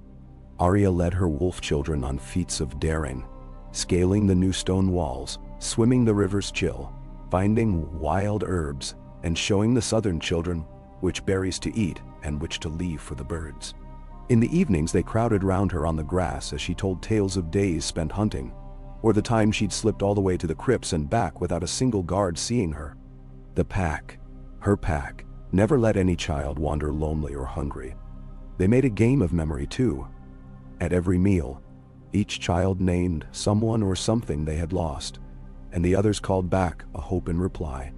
Robb presided over council, his table as full of accents and opinions as of bread and cheese. He listened, he laughed, he ruled firmly but without pride. When tempers flared, over grazing rights, over whose banners flew where, over a misunderstanding about the color of a sash at the festival, Robb settled it, or let Catelyn, Sansa, or Arya do so if their word would be better heard. His youth, once seen as a risk, was now his strength. He asked questions, trusted those who worked hardest, and never once allowed honor to come second to stubbornness. Catelyn wove it all together. She could soothe a quarrel with a glance, heal a child's fever with a potion or a song, and recall each visitor's name, their kin, their worries. She organized the keep's endless chores, the festival's rehearsals, the schedules for hunting, herding, teaching, learning, listening, night. No one, not even the proudest knight or shyest kitchen maid, left her presence feeling unseen. Catelyn's pride was a quiet thing, but it filled every room. Samwell's library was now the pulse of Winterfell's learning. Each evening, after the day's work, Young and old gathered to hear him read, to share their own stories, to copy down a recipe, a legend, or a family tree. One night, he set aside the grand histories and read instead a child's letter, sent from a farm far up the White Knife, describing the first green shoots, the laughter of a baby, and the night a direwolf had come and lay beside their hearth as if he belonged. When Sam finished, the silence in the library was the silence of belonging. Maester Luwin, frailer now, found joy in passing his wisdom to 3 apprentices, a girl from Bear Island, a boy from Dorne, and a quiet lad whose parents had died in the burning of Old Town. He watched them argue gently over healing, over star lore, over which plants would last longest in the cellar. Knowledge is a kind of home, he told them, and they nodded and wrote it in their journals and remembered. The festival, when it came, was like nothing ever seen. Lanterns lined the garden and the walls, each bearing the names of the lost and the hopes of the living. Banners hung from every tower, direwolf and sun, trout and kraken, the many-bladed rose of the reach, even the ship and falcon of the Vale. The food was a riot of traditions: spiced wine beside northern ale, pottage and lemon cakes, venison and saffron rice, apples roasted with honey, sweetbreads wrapped in grape leaves. There was a place for every faith, a moment of silence for every grief. In the courtyard, Arya's wolf children staged a tournament. No real steel, but staves and wooden swords. Archery at straw wolves, races down the towers and over the hay bales. The crowd roared for a small clever girl from White Harbor, for a sandy-haired reach boy, for Rickon, who rode Shaggy Dog twice round the ring before anyone could stop him. Sansa sang with the children's choir, their voices rising as the sun set, echoing from the walls and out across the fields. In the hall, old Nan began a story of the first direwolf to walk the world, of a lily that could heal any hurt, and every mouth fell quiet, the youngest nestling into their mother's arms.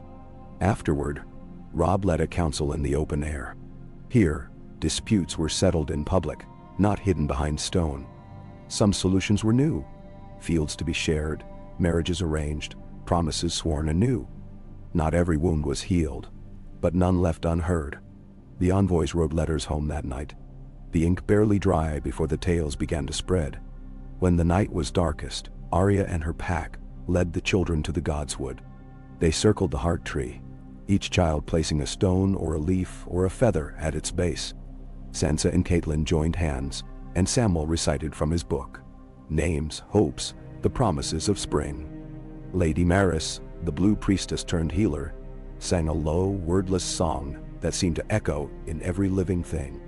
Ned, standing a little apart, watched as lanterns were released onto the river, drifting away with every memory, every loss and wish.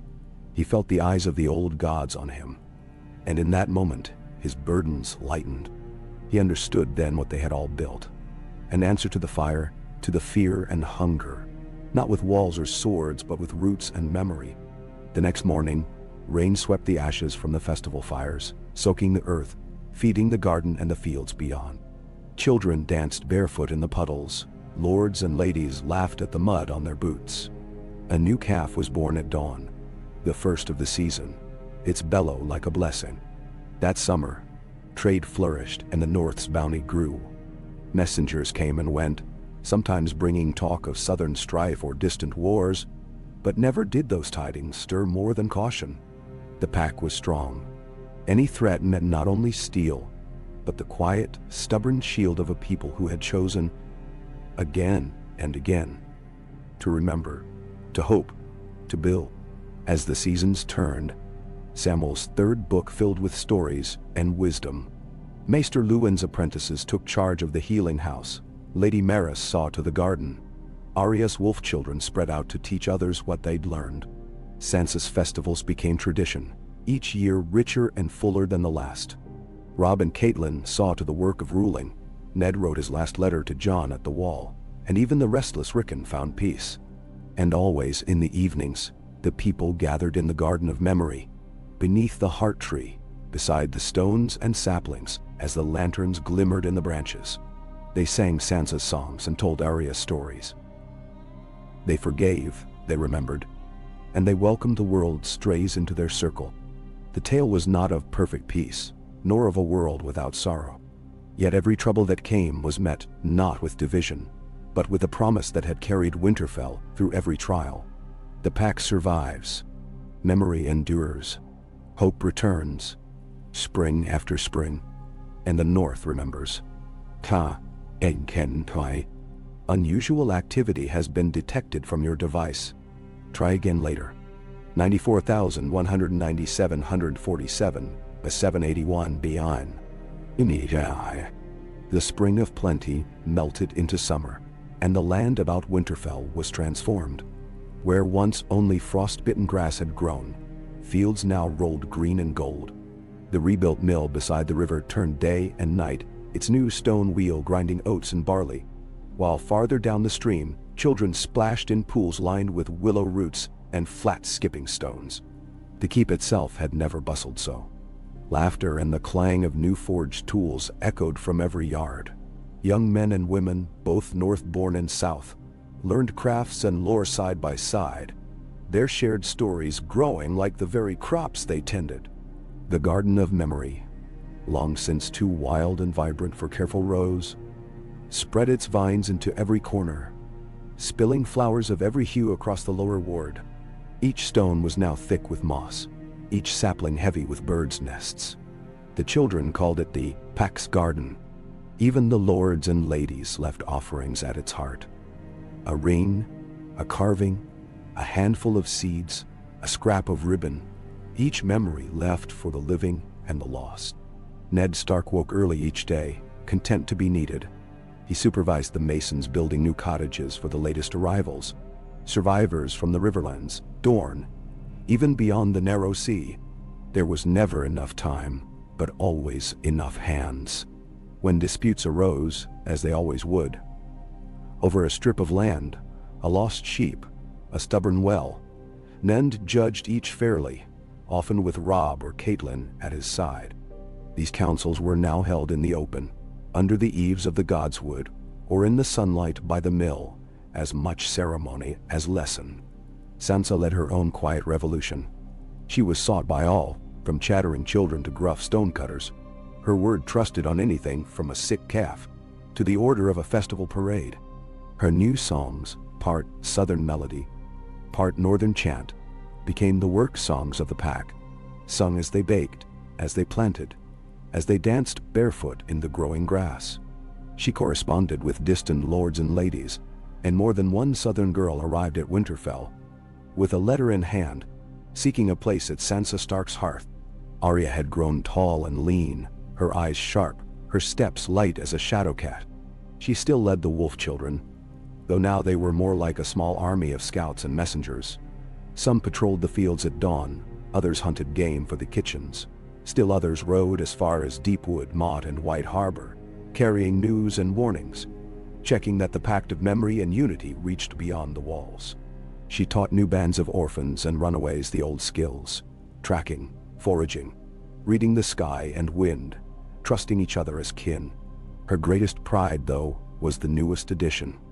A girl from the Reach, quick of hand and tongue, who'd already learned the secrets of the northern woods. Samwell Tarly's book, The Years of Ashen Spring, was at last finished, and it passed from hand to hand, its pages smudged and beloved. His evenings were now spent reading aloud by the Pack's Garden as twilight gathered, every face turned to his, rapt. He began another volume, this one not of survival but of learning. The medicines Maris taught in the healing house, the best methods for harvesting rye, the stories of the old clans and new, how Dorne's sun in the Reach's reign had met the North's long twilight.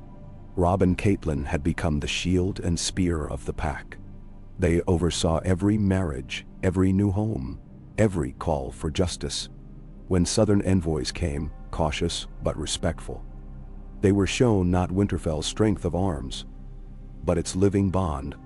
Some brought trade, some news, some only questions, and a longing for the peace they had heard whispered about from the lips of those who had made the journey north.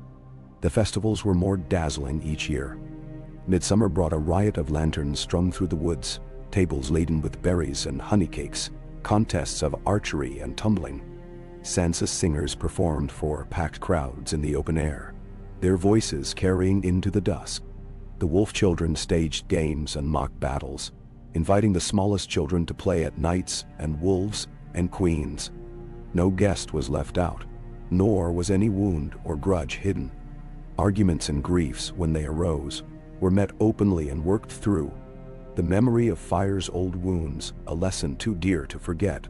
Lady Maris, still blue-cloaked on festival days, led the healing house with a wisdom that seemed both southern and older than the stones. Catelyn learned her secrets, blending them with the simple cures of the north. The sick and the sorrowful found not only healing but purpose. The blind weaving rush mats for the newborns, the lame teaching the youngest to read, the lost learning to sing. Every evening, the pack gathered at the pack's garden. They would tell the names of the lost, still spoken, still honored. They would welcome every child and stranger, placing a ribbon or a pebble on the stones. Arya's band would lead the way with wild stories. Sansa would hush them with her songs. Sam would record it all, every voice and hope, every new word of peace. The land beyond Winterfell, too, changed. Where once the north was closed and wary, now the villages watched the road for travelers. The fishermen invited southern boats to their wharves, and even the wildlings beyond the wall sent quiet envoys to parley. News came of old wars sputtering out, of rival claimants in the south settling for peace, of old enemies who had begun to build again, inspired by a north that had found a way to outlast both ice and fire. Children born that summer would never remember hunger or fear. Instead, they learned to run barefoot, to plant and to read, to honor the old gods, and respect the songs and banners of every land. When a child from the Iron Islands and a girl of the Dornish sands were caught fighting, Arya gave them both chores in the stables, and Sansa taught them a song. The fight was forgotten, replaced by muddy laughter and a duet that echoed through the keep. Ned and Catelyn, older now, would walk the garden in the evenings, their hands clasped. They remembered every terror and loss, but also every child's laughter, every new face around the fires. They watched the seasons turn, their family's legacy now entwined with the stories of 100 other families. "It is not only our memory that matters," Catelyn would whisper. "It is theirs as well. This is what it means to be pack." Robb became Lord in truth, but never Lord alone. He listened to Arya's wild reports, Sam's careful counsel, Sansa's gentle warnings. When he led the council, every voice, northern or southern, lord or smallfolk, had its place. Every promise made, every wrong remembered, every hope cherished. Summer waned, and with the turning of the leaves, the pack's garden grew still wilder. The Lantern Festival at harvest drew hundreds, and the river shone with floating lights that night. Each a prayer, a memory, a promise. The feast that followed was the richest in a generation. Sansa sang the final song, her voice strong and lovely, and Arya danced with the children, her laughter carrying far over the fields. That night, as the lanterns burned low and the stars wheeled overhead, the people of Winterfell, old and new, north and south, wolf and wildling and all those in between, sat together beneath the heart tree. They spoke their wishes and their thanks and their memories. They shared bread and stories, mending old wounds with gentle hands. As dawn broke, Ned looked out from the battlements. He saw the garden in bloom, the fields golden, the walls strong, his children safe and sure, the songs of hope carrying on the wind. The world beyond would always hold storms, but Winterfell had become more than stone, more than memory. It was a hearth, a promise, a shield. It was the pack. And as the sun climbed, bright and unafraid, the story, woven from 1,000 voices, 100 journeys, and the stubborn refusal to forget, continued season after season, year after year, echoing in every green leaf, every child's laughter, every soft good night beneath the sheltering boughs of the heart tree. The North remembered, and always the pack survived. Dawned shy. The late summer sun slanted low across the sky, gilding every stone and blade of grass in Winterfell with soft gold. By dusk, the fields shimmered, grain heavy and ready for the sickle, orchard apples streaked with red and green, and the pack's garden had become a wild, blooming wonder. Sunflowers reaching for the ramparts, bean vines coiling over the mossy stones, wild roses tangling with honeyed scent around the old heart tree. The air itself tasted sweet and green, thick with the hum of bees and the music of young voices. Every part of the castle and its lands hummed with activity. North and south, low-born and high, free folk and fosterling, all were part of the labor now. Children gathered berries in their baskets while singing the planting song Sansa had taught them. Arya's pack led the younger ones through woods and meadow, showing them which mushrooms were safe, how to spot a fox den, how to run in silence. When the sun was high, Samwell read aloud in the shade, sharing the old tales of heroes and peace, and Maris showed eager hands how to brew salves from willow and mint. There was never idleness, never want. Each hand needed, every heart called to join in. This was a season for gatherings. Every fortnight brought new faces. Distant kin from the wild green of Skagos, merchant princes from White Harbor, quiet emissaries from the riverlands and the hills, even a party of young maids from Old Town, wide-eyed at the bounty and the cold, who had come to study under Maester Luwin and Lady Maris. The old hierarchies fell away. At night, after supper, everyone, lords and laborers, wise women and children, shared the same fires and heard the same stories, swapping laughter and grief with an ease that had never been possible in the years of fire and fear. Sansa had become the sun at the center of it all. Her ballads, braided from both northern and southern song, filled the halls at night. In the mornings, she walked the gardens and the kitchens, taking note of every need. Her voice was gentle, but her word was law. When a dispute arose, whether a matter of grain, or a love quarrel, or a question of where the southern banners would hang, Sansa's even hand always found a way to bring both sides to laughter, or, at the very least, to peace. Arya was rarely still. She came and went with her wolf pack, restless as the wind. She checked the grain stores, rode the boundary trails, hunted with the youngest children, and spent long hours alone with the direwolves beneath the trees. If Sansa was the sun, Arya was the wild storm, the secret smile in the woods. Sometimes she would come in at dusk, hair tangled, arms full of wildflowers or mushrooms or brace of hares, and Sansa would chide her for the state of her boots. Arya would only grin, then sit in the back of the hall as Samwell read or Sansa sang, one boot tapping along to the beat. Robb, more at home than ever, had grown into his lordship as if he'd been born for it.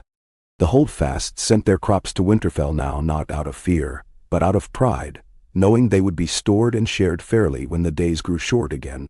Robb presided over council in the Godswood when the weather was fine, and in the Old Solar when the rain fell.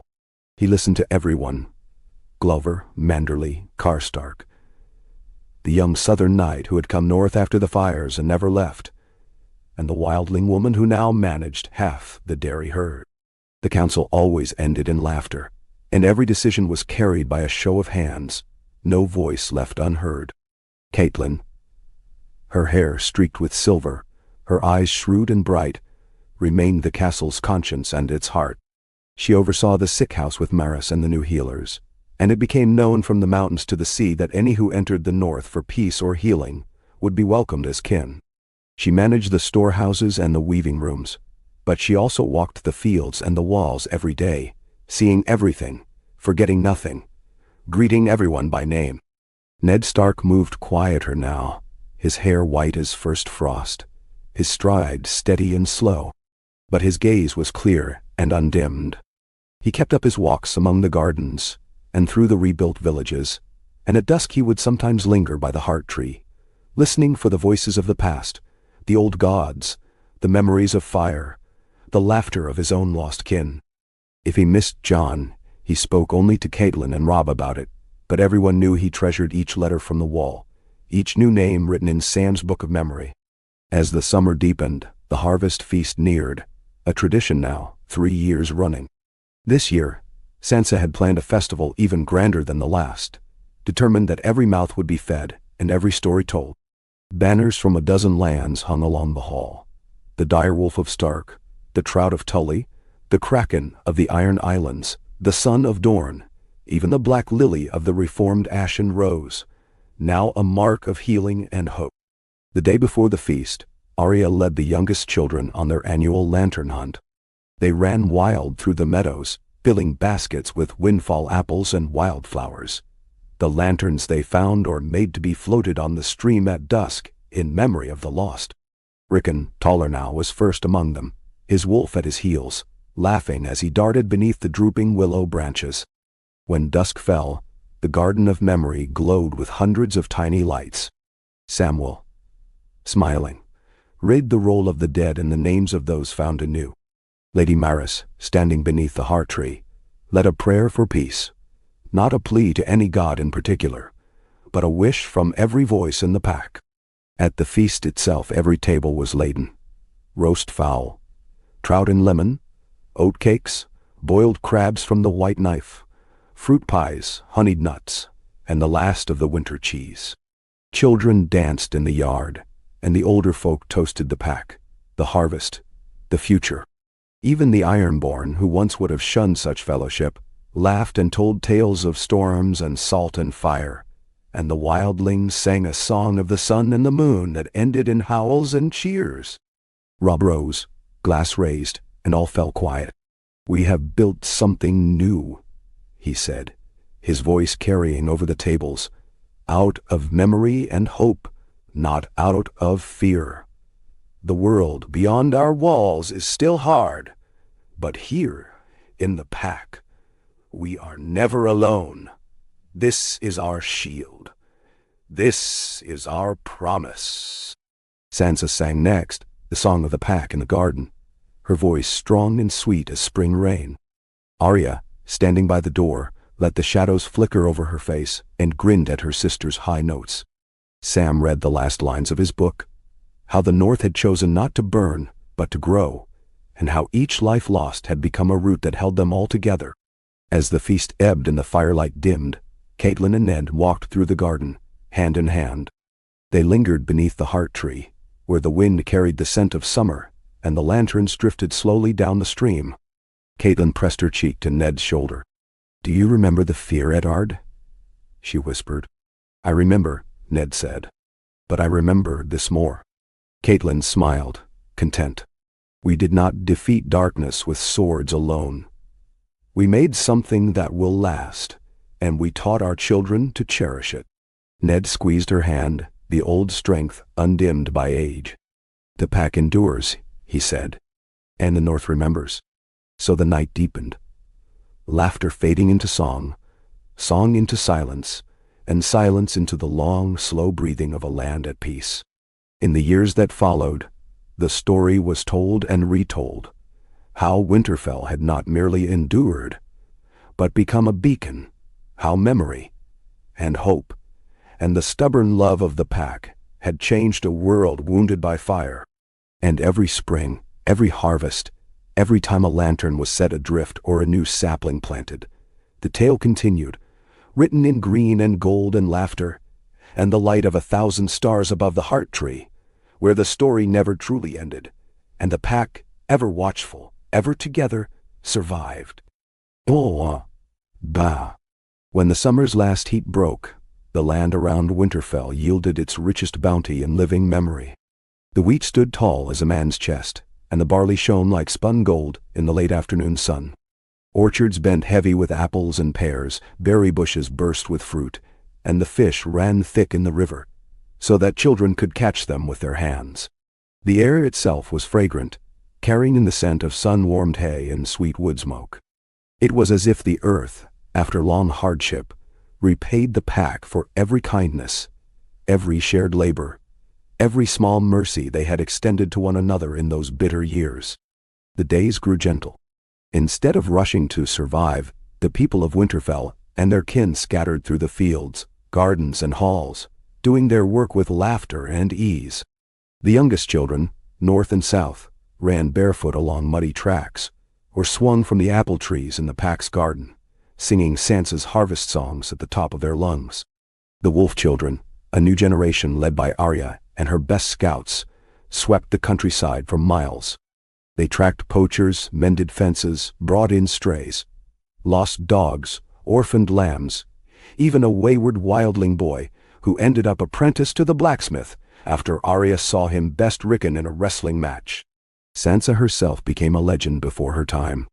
She was Lady of the Lanterns, the singer of peace, and the little queen to the youngest, though she insisted on being called only Sansa. She no longer needed to announce the harvest festival or call for volunteers. Word spread at the sound of her songs. Crowds gathered simply by hearing her voice in the air. Sansa's table was never empty. Old crones, southern fosterlings, hard-muscled field hands, and children all vied to sit near her, to offer advice, or simply to bask in her laughter. Arya's fame was of a different sort, wild and free.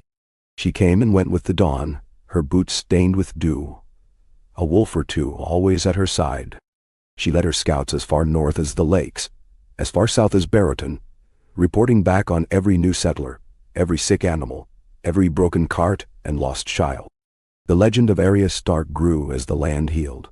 Stories of her outwitting bandits, riding with wildlings, once even swimming the river in a spring flood to rescue a baker's boy, swept away by the current. Robb had settled into his lordship so smoothly, it was easy to forget he had ever doubted himself. His council grew with every moon. A Tyrell girl who had become his steward, a former wildling chief who advised on the harvest, 3 Northmen who remembered every last law of the land. No matter how large the hall, or how tangled the dispute, Robb heard every voice, weighed every word, and ruled with a fairness that surprised even the oldest clans. The holdfasts grew loyal, not because of fear, but because Robb listened, and because the pack always delivered on its promises. Catelyn presided over a house as bustling as a city and as peaceful as a country inn.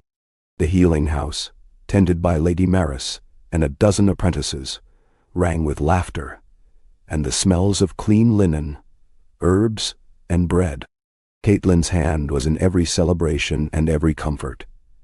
She sent food to ailing villages, saw to it that the smallest children never wanted for warmth, and spent her evenings reading Sam's books by firelight, Rickon curled up at her feet, Shaggy Dog's nose resting on her knee. Ned Stark, though slower now, never missed a morning walk or an evening council. He took quiet pride in every thriving field, every pair of children learning to read in Sam's library, every new roof on a stranger's house. When lords and envoys arrived, some seeking trade, some seeking sanctuary, Ned would meet them beneath the heart tree. There, he would listen to their stories, offer a place in the pack, or gently refuse if their hearts were set on conquest or division. His word was never doubted, his kindness never mistaken for weakness. Samwell Tarly's library had become the quiet heart of Winterfell. Every evening after supper, the youngest children and oldest grandmothers alike crowded the benches to hear Sam read. His books, the years of ash and spring, the songs of the pack, and now the wisdom we share, were passed from hand to hand, dog-eared, marked with children's drawings, and read aloud in kitchens, fields, and even the outlying hamlets.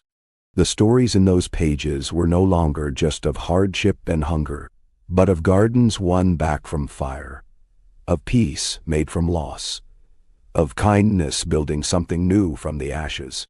With the harvest at its height, Sansa led the last preparations for the festival. There were lanterns to be hung, pies to be baked, games to be planned, and songs to be rehearsed. Every family, no matter how new or how battered their memory, was invited to bring a dish for the shared table, a gift for the garden, and a story for the fire. On the day of the feast, the fields blazed with banners from every house that had ever sought shelter at Winterfell. The tables bent under their bounty, roast geese and capons, honey-glazed root vegetables, sweet berries, cheeses in wheels, big as cartwheels, river trout wrapped in green herbs. There were pies shaped like wolves, cakes covered in sugared violets, loaves of bread plated in the shape of the heart tree. The healers brought cakes with secret herbs for health. The wildlings roasted whole hares on spits, and the children added their own touch, honeyed apples, wild greens, and oatcakes baked in the coals. At sunset, Sansa singers began the procession of lanterns, each bearing the name of a lost kin or a newfound friend. The garden glowed with 100 lights, and Arya's wolf children led the littlest guests around the heart tree, placing pebbles and seeds in honor of memory and hope. Samuel read the old oaths and the new, never again to let fear drive them apart, never again to let the strong prey on the weak. Robb rose to speak, his voice ringing clear. The North is not only a land or a name, it is a promise. A promise that no one will stand alone, that the old wounds are lessons, not chains. Let our memory be our shield, and our hope be the fire that guides us. Catelyn spoke then, simple and true. This peace is not a gift. It is a choice, renewed every day by every hand and every voice. And then Ned, silver-headed and strong of will, stood last. The silence was deep, broken only by the rustle of leaves and the distant cry of a wolf. We survived because we remembered, because we stood together. And we will endure, so long as we choose, again and again to be a pack. The feast roared on long into the night. There was dancing beneath the stars, stories shared at every fire. Children from every blood and background tumbled together on the grass, chasing fireflies and songs. The oldest sat with the youngest, teaching them not just the old tales, but how to spin a top, how to mend a cloak, how to listen for the hush of hope in the wind. After midnight, when the lanterns floated on the stream and the embers died to ash, Arya slipped away to the godswood with Sansa at her side. They stood before the heart tree, the two sisters who had become both memory and hope. "Do you think it lasts?" Arya asked, voice barely a whisper. Sansa looked at her, the lantern light gilding her hair. "It lasts because we keep choosing it," she said. "Because we remember." Arya smiled, her wild, secret smile. "Then we'll keep reminding them." Hand in hand, they listened to the night. The wind in the branches, the laughter from the distant fires, the song of wolves in the far-off hills. And beneath the ancient heart tree, in the shadow of old sorrow and the light of new hope, they made the same silent vow that the pack had always made. Not just to survive, but to endure, to protect, to cherish, and to remember. And so, as the seasons turned once more, the tale of Winterfell was written anew, not just in books or banners, but in every shared meal, every child's laughter, every kindness freely given. The North remembered, and because it did, the pack thrived, and the fire of hope was never lost. Summer waned, the sunlight softening, the days growing gentle and long. Wheat and barley were cut and bundled, apples and pears gathered in woven baskets.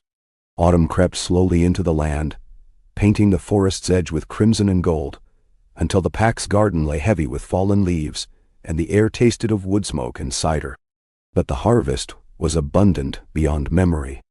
Laughter echoed from field to hall, from the riverside to the towers, and hope, once a fragile thing in Winterfell, now filled every corner like the warm scent of baking bread. In the mornings, Sansa's voice rose above the courtyard as she led the kitchen women and children through the chores of the season. There were preserves to be boiled, onions to be platted, cellars to be filled with jars of honey and dried berries. Even the youngest child, a tow-headed girl from the Reach, knew the pattern of the work: collect, store, prepare, and sing. Sansa's ballads, woven from southern lullaby and northern chant, made the hours slip away, and even the oldest hands learned the new songs. Arya was a blur. Her boots always muddy, her hair unbound, a grin always close behind her scowl. She and her wolf children ranged far and wide, herding sheep back from the woods, chasing crows from the cornfields, returning with hares and baskets of mushrooms and wild apples. If she found a lost child, or a stray dog, or a wounded sparrow, Arya brought it home, tucking each new soul into the ever-widening fold of the pack. She led her band in wild games and foot races, and in the evenings they gathered around the fire, listening to old Nan's tales and Samwell's stories, the children's cheeks pink with cold and laughter. Robb's council met twice each week, beneath the boughs of the godswood, if weather permitted, or in the solar with candles burning low.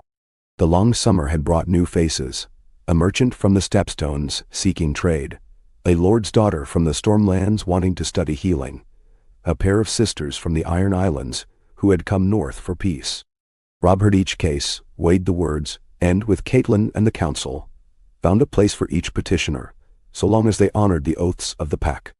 He sent riders to every corner of the north, ensuring the roads were safe and the smallest villages had their share of the harvest. No one was forgotten. Catelyn and Lady Maris oversaw the healing house, where the last of summer's herbs were hung to dry, and women from every land traded recipes and remedies. Catelyn taught patience, Lady Maris taught boldness, and the children learned both. They brewed cough syrup, tended the sick, and in quieter moments gathered by the garden's pond to weave garlands from the final wildflowers. Ned's step was slower, but his presence no less keen.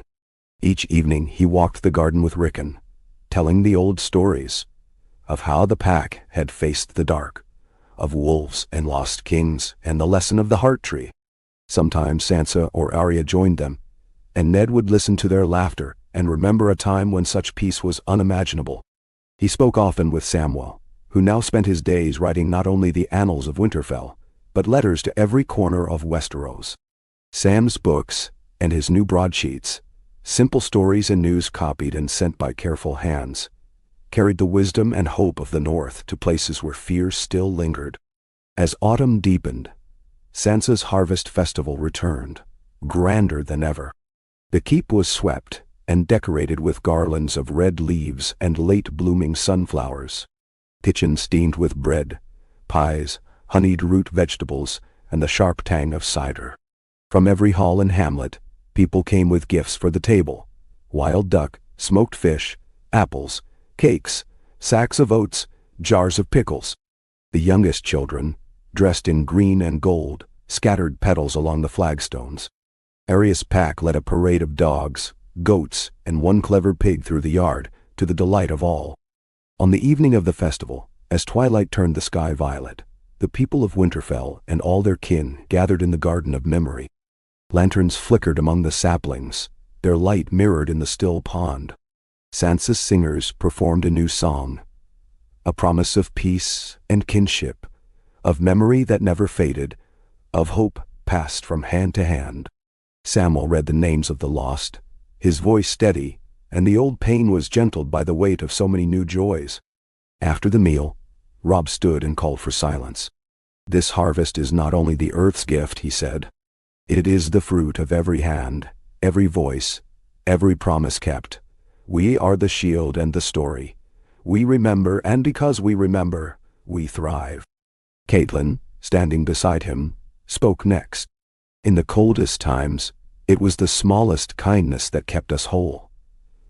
Let us never grow so rich or strong that we forget what it was to be in need, or how hope grew from memory and shared bread." Arya, grinning, led the children in a wild dance around the garden. Even the sternest lord and shyest fosterling was drawn in, the ring growing and growing until all were caught up in the dizzy joy of the season. Sansa's music rose to a gentle finish, and as the night deepened, lanterns were set afloat on the stream, each one bearing a hope or a memory, a wish or a prayer. That night, after the fires had burned low and the youngest children slept, Ned and Catelyn walked beneath the heart tree, the garden awash in moonlight. They paused at the old stones, where the first memory had been set, and looked out over the keep, its walls strong, its gardens wild, its people safe. "Do you think we will always have this peace?" Catelyn asked, her hand slipping into his. Ned was silent for a long moment, the leaves whispering overhead. "No peace is ever certain," he said at last. "But this," he gestured to the garden, the keep, the distant lights, "this is what we fight for, what we teach. So long as we remember, so long as we stay together, there is always hope." They stood in silence, hearts full, watching the lanterns drift out under the stars. The next morning dawned cold and bright, the promise of winter in the air. Arya's wolf children set out early, checking the fences, tracking deer in the frost. Robb met with the harvesters, making plans for the cold months to come. Sansa wrote new songs for the winter hearth, and Catelyn saw to the last of the preserves. In the healing house, Maris mixed herbs for coughs, and Samwell penned the day's stories, sending them out to villages and holdfasts far beyond the walls. As the seasons turned, so did the story of Winterfell, ever old, ever new. Through every labor and every laughter, the lesson was the same. The pack survives. The pack remembers. The pack endures. And each year, as the leaves fell and the lanterns drifted, and the first snow dusted the old stones, the people of Winterfell vowed again.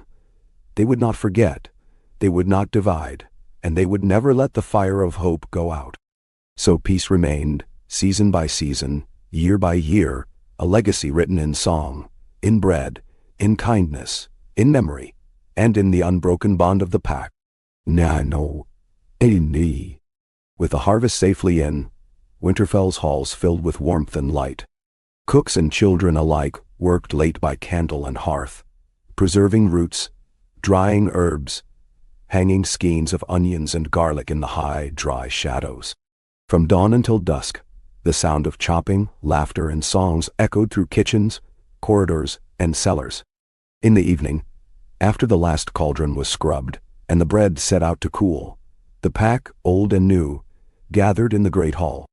They sat by roaring fires, Sansa's voice sweet above the crackle as she led the familiar ballads, and Samwell Tarly's deeper tones following with stories from every corner of Westeros. No longer did any guest at Winterfell feel like a stranger. At the long tables, Dornish and Ironborn and Northmen swapped jokes and cider, passed loaves and stews, told stories and played dice until midnight.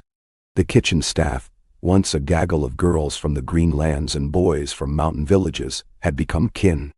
Each wore the badge Sansa had made, a little strip of green, blue, and white cloth, North, South, and Hope, knotted at the throat. Even the direwolves lazed among the rushes at their feet, no longer wary, but part of the feast and the laughter. The pack's garden was now at its most glorious, summer's wildness giving way to autumn's richness. Apples and pears lay in heaps among the mossy stones. Late roses blazed crimson and pink along the edges, and pumpkins glowed golden between the rows. Every night, Arya's wolf children dragged logs to the garden's edge and lit fires, where the youngest children toasted bread and marsh roots, told wild tales, and listened as Maris or Maester Luwine or Old Nan spun stories beneath the turning leaves. When a child fell asleep, Arya would scoop them up, lay them by the embers, or carry them gently back inside. Catelyn felt the days slow, the air chill, the certainty that winter was coming again, but not with the old dread. She made her rounds with Maris, teaching her apprentices how to store herbs, how to tend chilblains and coughs, how to warm a baby's feet with nothing more than wool and patience. She visited every home inside the walls, saw to it that none went cold, that every small folk's larder had oil, flour, and dried beans. She helped the southern mothers adjust to the new pace of the northern year, how to layer their children's clothes, when to bring in animals, how to use the root cellars, how to walk on snow and ice. Robb rode out most days, his wolf-gray wind at his side. He oversaw repairs to the palisades, the rebuilding of 2 old watchtowers, and the digging of a new well for the lower ward. He sat with his council at sunrise, listened to the woes and wishes of crofters and lords, weighed each request with a measured word and a half-smile. He sent messengers north and east and south, offering work to men and women still wandering after the long wars. In the evenings, he played at dice with the Tyrell steward and the old bannerman, but his laughter was never as free as Arya's, or as steady as Sansa's. Still, his rule was just, and the pack, north and south, old and new, trusted him. Ned watched his son with quiet pride. He still walked the ramparts every morning, checking the roofs, the granaries, the lines of smoke from every chimney. He listened to the gossip at the gates, the talk in the stable yard, the whisper of small folk sharing news from distant villages. When a stranger arrived, an old priest from the riverlands, a shepherd's daughter from the hills, Ned welcomed them himself, hearing their story before sending them to Catelyn, to Maris, to the kitchens, or the watchtower, or the garden. Samwell's library was a haven in the growing dark. Children came to learn their letters, old men brought riddles, young women carried recipes from the south to be copied and tried. Sam started teaching a weekly class for those who wished to write, Catelyn's healers, Arya's wolf children, the sons of traders, the shy wildling girl who now tended the candle room. Each learned to shape their name, their story, their hope in careful ink, and Sam sent these letters out with writers each month, so that, he said, the story of the pack would always be carried far beyond the wall. Sansa had become the spirit of the hearth. She organized winter stores, taught children to knit and bake, oversaw the care of every orphan, every abandoned soul who found their way north. She was everywhere, at the bedside of a woman in labor, teaching a song to a homesick Reach girl, spinning thread with Lady Hornwood, checking the tempers of boys growing restless as the cold set in. Her ballads became the lullabies of the keep, her laughter, the assurance that even the grayest dawn would bring warmth again. Arya, ever untamable, found her own peace in movement. She spent hours with the wolf children and their direwolves, testing the edges of the wood, tracking the first snow's approach. She taught all who wished to learn, ironborn, wildlings, southern runaways, how to make a bow, how to snare a hare, how to read the shape of a snowdrift. The wildest boys and girls adored her, but so did the shyest. She could be fierce or gentle as need be. At night she slipped through the silent halls, checking each sleeping room, laying an extra blanket over a restless child, sometimes leaving a note or a treat for Sansa on the kitchen table. With the first snows, the last stragglers of summer arrived. A small band of merchants from the free cities, 3 wildlings with a sled of smoked elk, an old knight's widow who had heard the songs of the pack and wished to end her days in a place where memory was cherished. Ned met them all, and, as always, found a place for each. By the fire, at the table, in the story of the pack. The winter that followed was deep, but never harsh. The stores were full, the fires constant, the laughter louder than the wind. Sansa led her singers through every hall. Arya's band dug tunnels through the snow. Sam's library rang with stories and riddles, and even Maester Luwin was convinced to join a game of rhyming riddles one stormy night. When the lights of the aurora flickered green and blue above the keep, every child ran to the ramparts, and Ned stood beside Catelyn with a hand on her shoulder, thinking only of the present peace, the hope that each of his children, and every child who called Winterfell home, would carry it on. And so, the pack endured.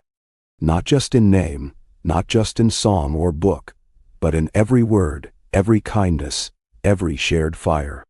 The story of Winterfell was not only one of old wounds healed, but of new life growing, of memory honored and hope made real, winter after winter, year after year. And the world, battered but brightening, found its own way to remember, and to endure, and to join in time, the song of the pack that would never be broken. Inakabel. Noidnoi. Winter settled deep around Winterfell, so early and so fierce that even the old men shook their heads and said they'd never seen a cold so pure. Snow came in thick, ceaseless sheets, muffling every path, every rooftop, every field, until the world itself seemed made of white silence and distant, drifting crows. The rivers froze in their beds, the willows drooped with ice, the pack's garden lay blanketed and sleeping, the saplings bowed but unbroken, the old stones vanished beneath a comforter of snow. Inside the castle, the world had shrunk to firelit rooms and candlelit corridors. Yet, the pack did not suffer. The work of many years showed itself now in full. Cellars were heavy with root and grain, granaries full of rye and barley, barrels of apples and dried fish lined every storeroom. The kitchens never stilled. Something savory always simmered in the great cauldrons, something sweet baked each afternoon. The air was thick with the scent of cinnamon and onion, roast venison, honeyed bread, and the sharp, clean smell of snow tracked in from the yard. Sansa managed the rhythm of winter like a song. She drew up the daily schedules with Lady Hornwood and the Tyrell steward, dividing the work between north and south, child and elder, strong and slow. Every hand was needed, but no one was ever worked past their strength. Sansa's system turned hardship to purpose. Each day brought a new duty, and each duty a little victory. The spinning of wool, the clearing of drifts from roofs, the boiling of stews, and the stories told while sewing. The songs she taught, some bright as morning, some old and haunting, echoed through the halls until the hours lost their edge and the long nights became something closer to blessing than burden. Arya and her wolf children kept order in the yard. They organized games and races on the packed snow, and taught the littlest to skate on the frozen ponds.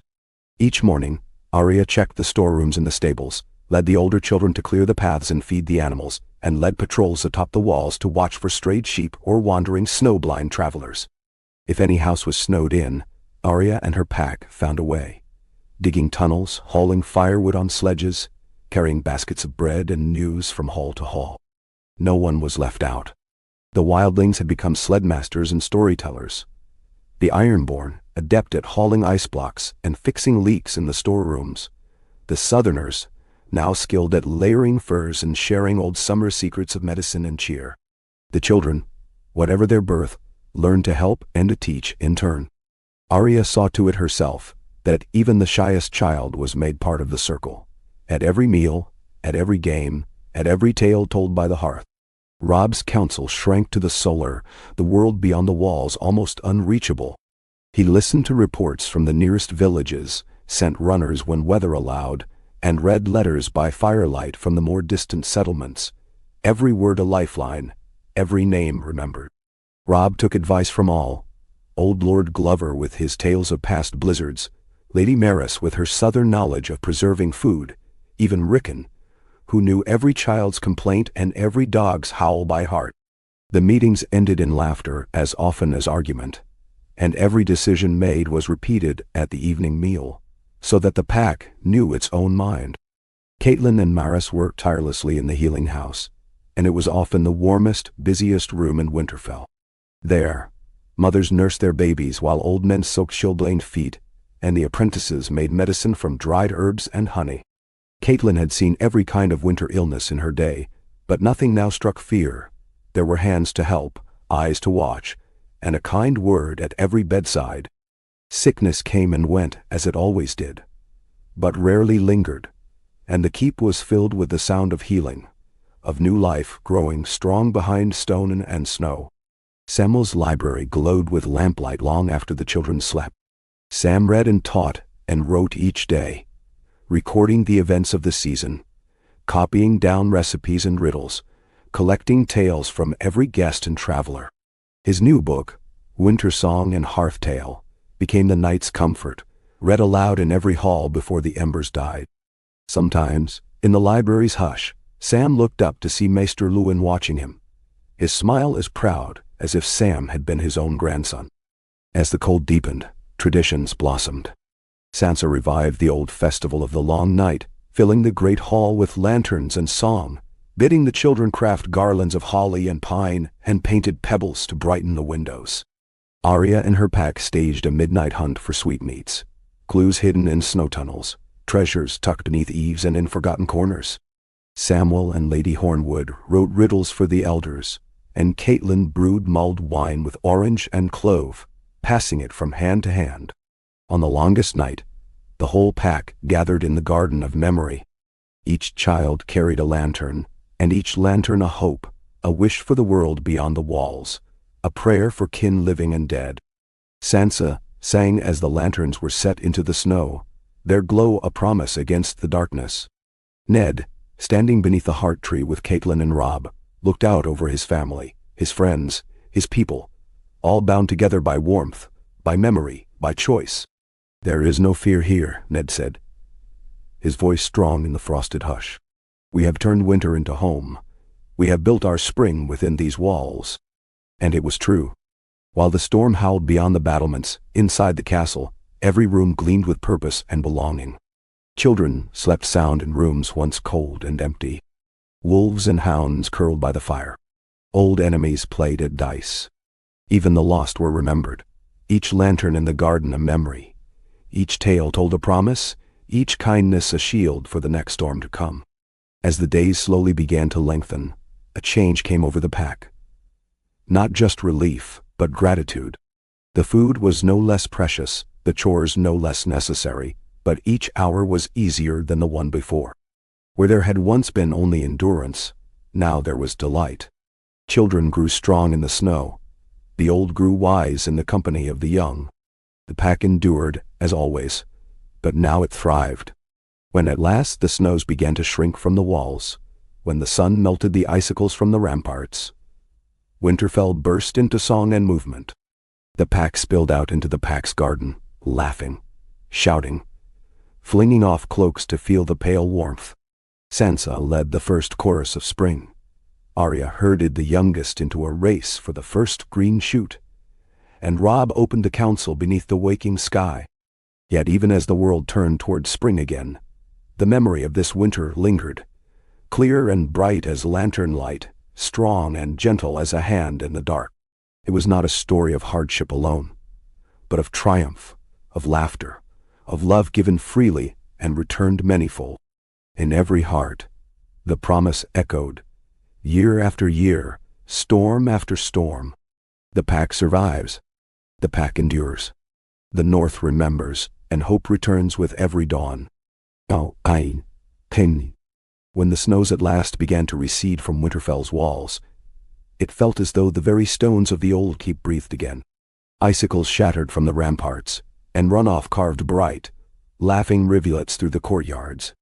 Children, stiff from long weeks spent indoors, tumbled onto the first patches of mud and grass, boots squelching, cheeks ruddy. There was celebration at every turn. Doors thrown open to the pale, fresh air. Blankets and cloaks aired on the walls. Laughter, like the first bird song, echoing through the halls. Sansa was the first to greet the new season in the pack's garden, her hands already earth-stained as she oversaw the careful unwrapping of every sapling, the clearing of dead leaves from flower beds.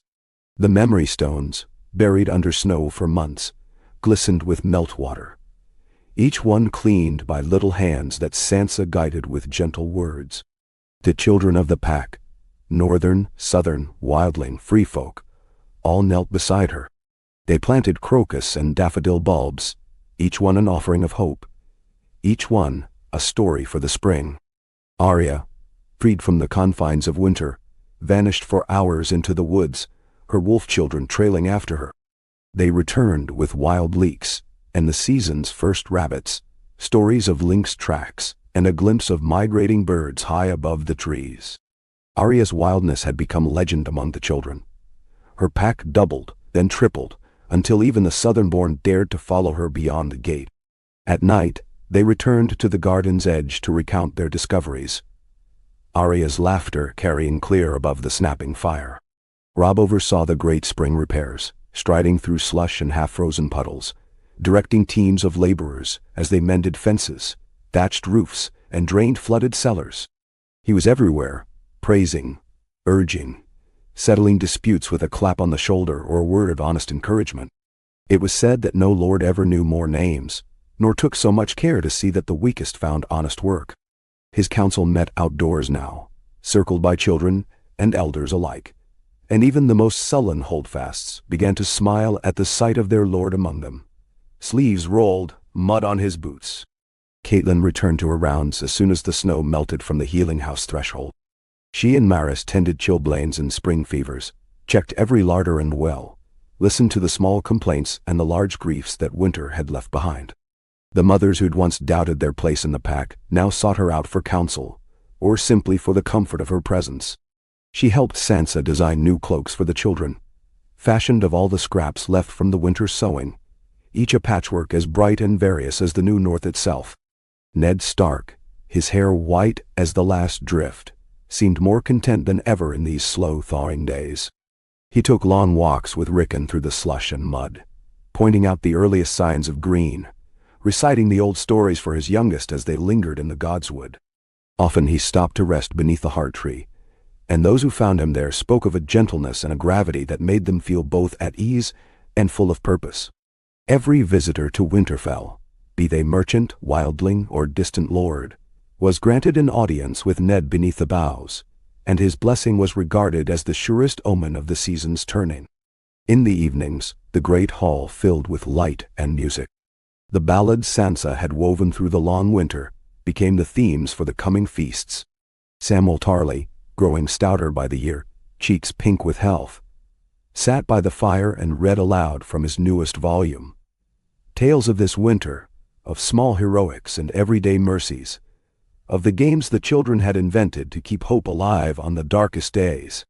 Maester Leuven, slower now, smiled from his corner, correcting a detail here, supplying a name there, as Sam read the names of every child born, every marriage celebrated, every wound healed.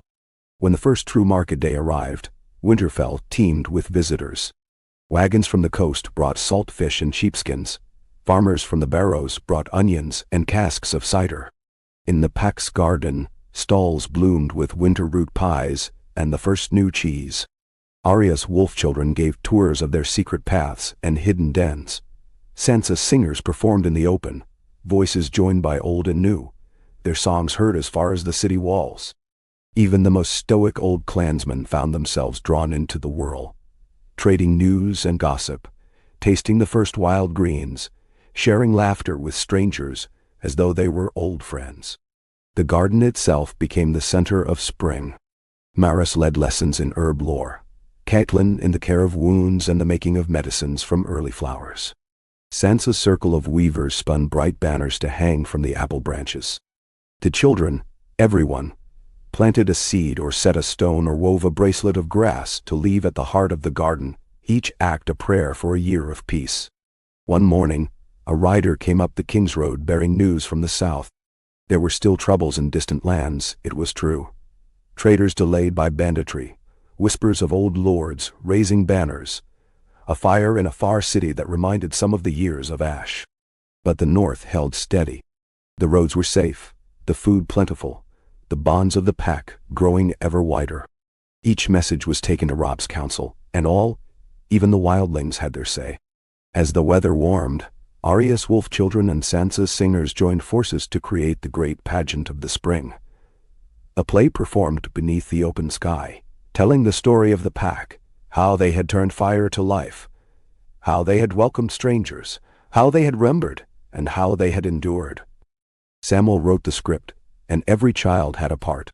Sansa taught the choruses, Arya staged the battle and the games, and Rickon led the wolves in a midnight chase that left the audience gasping and cheering. The day of the performance dawned bright and blue.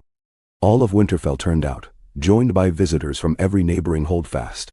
There were games and contests, a feast of new bread, and the first wild honey, and as twilight fell, the children took the stage. They sang and danced and told the tale of Winterfell, the tale of unity, of hope, and of memory.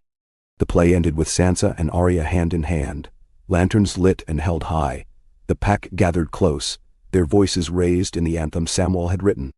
We are the shield and the fire. We are the root and the leaf.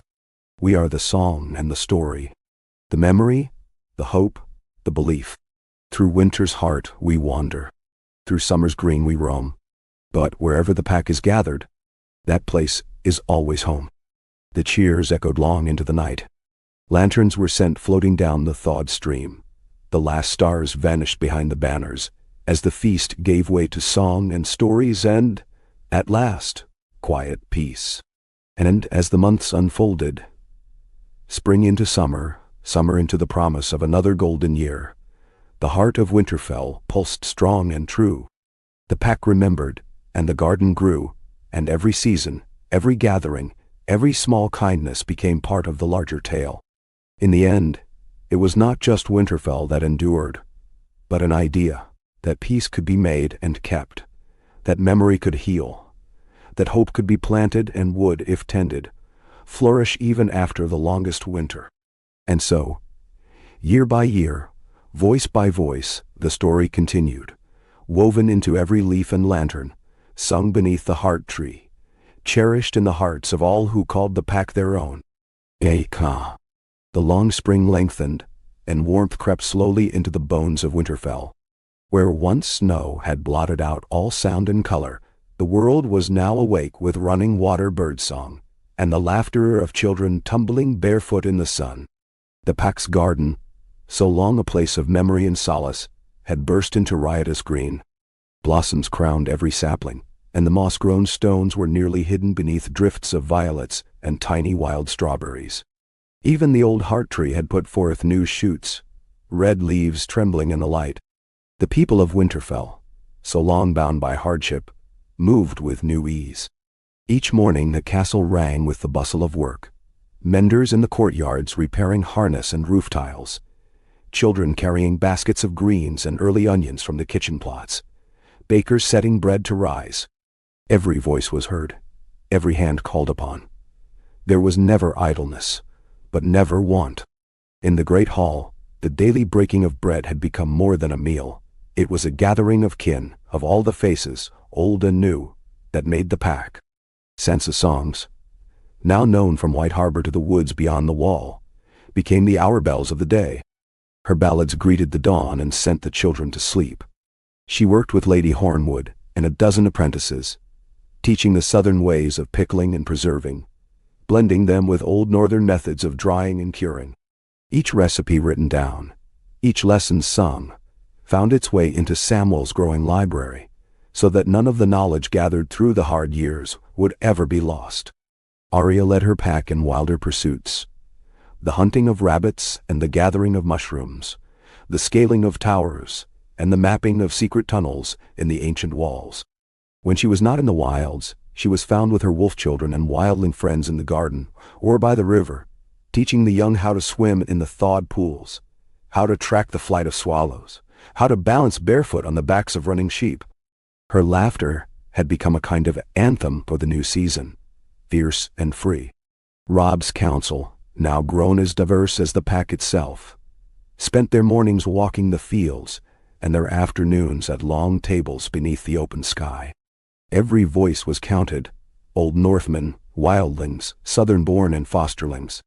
There was always work to be done, new wells to be dug, roads to be repaired, old boundaries to be marked and honored. Yet these meetings were rarely grim.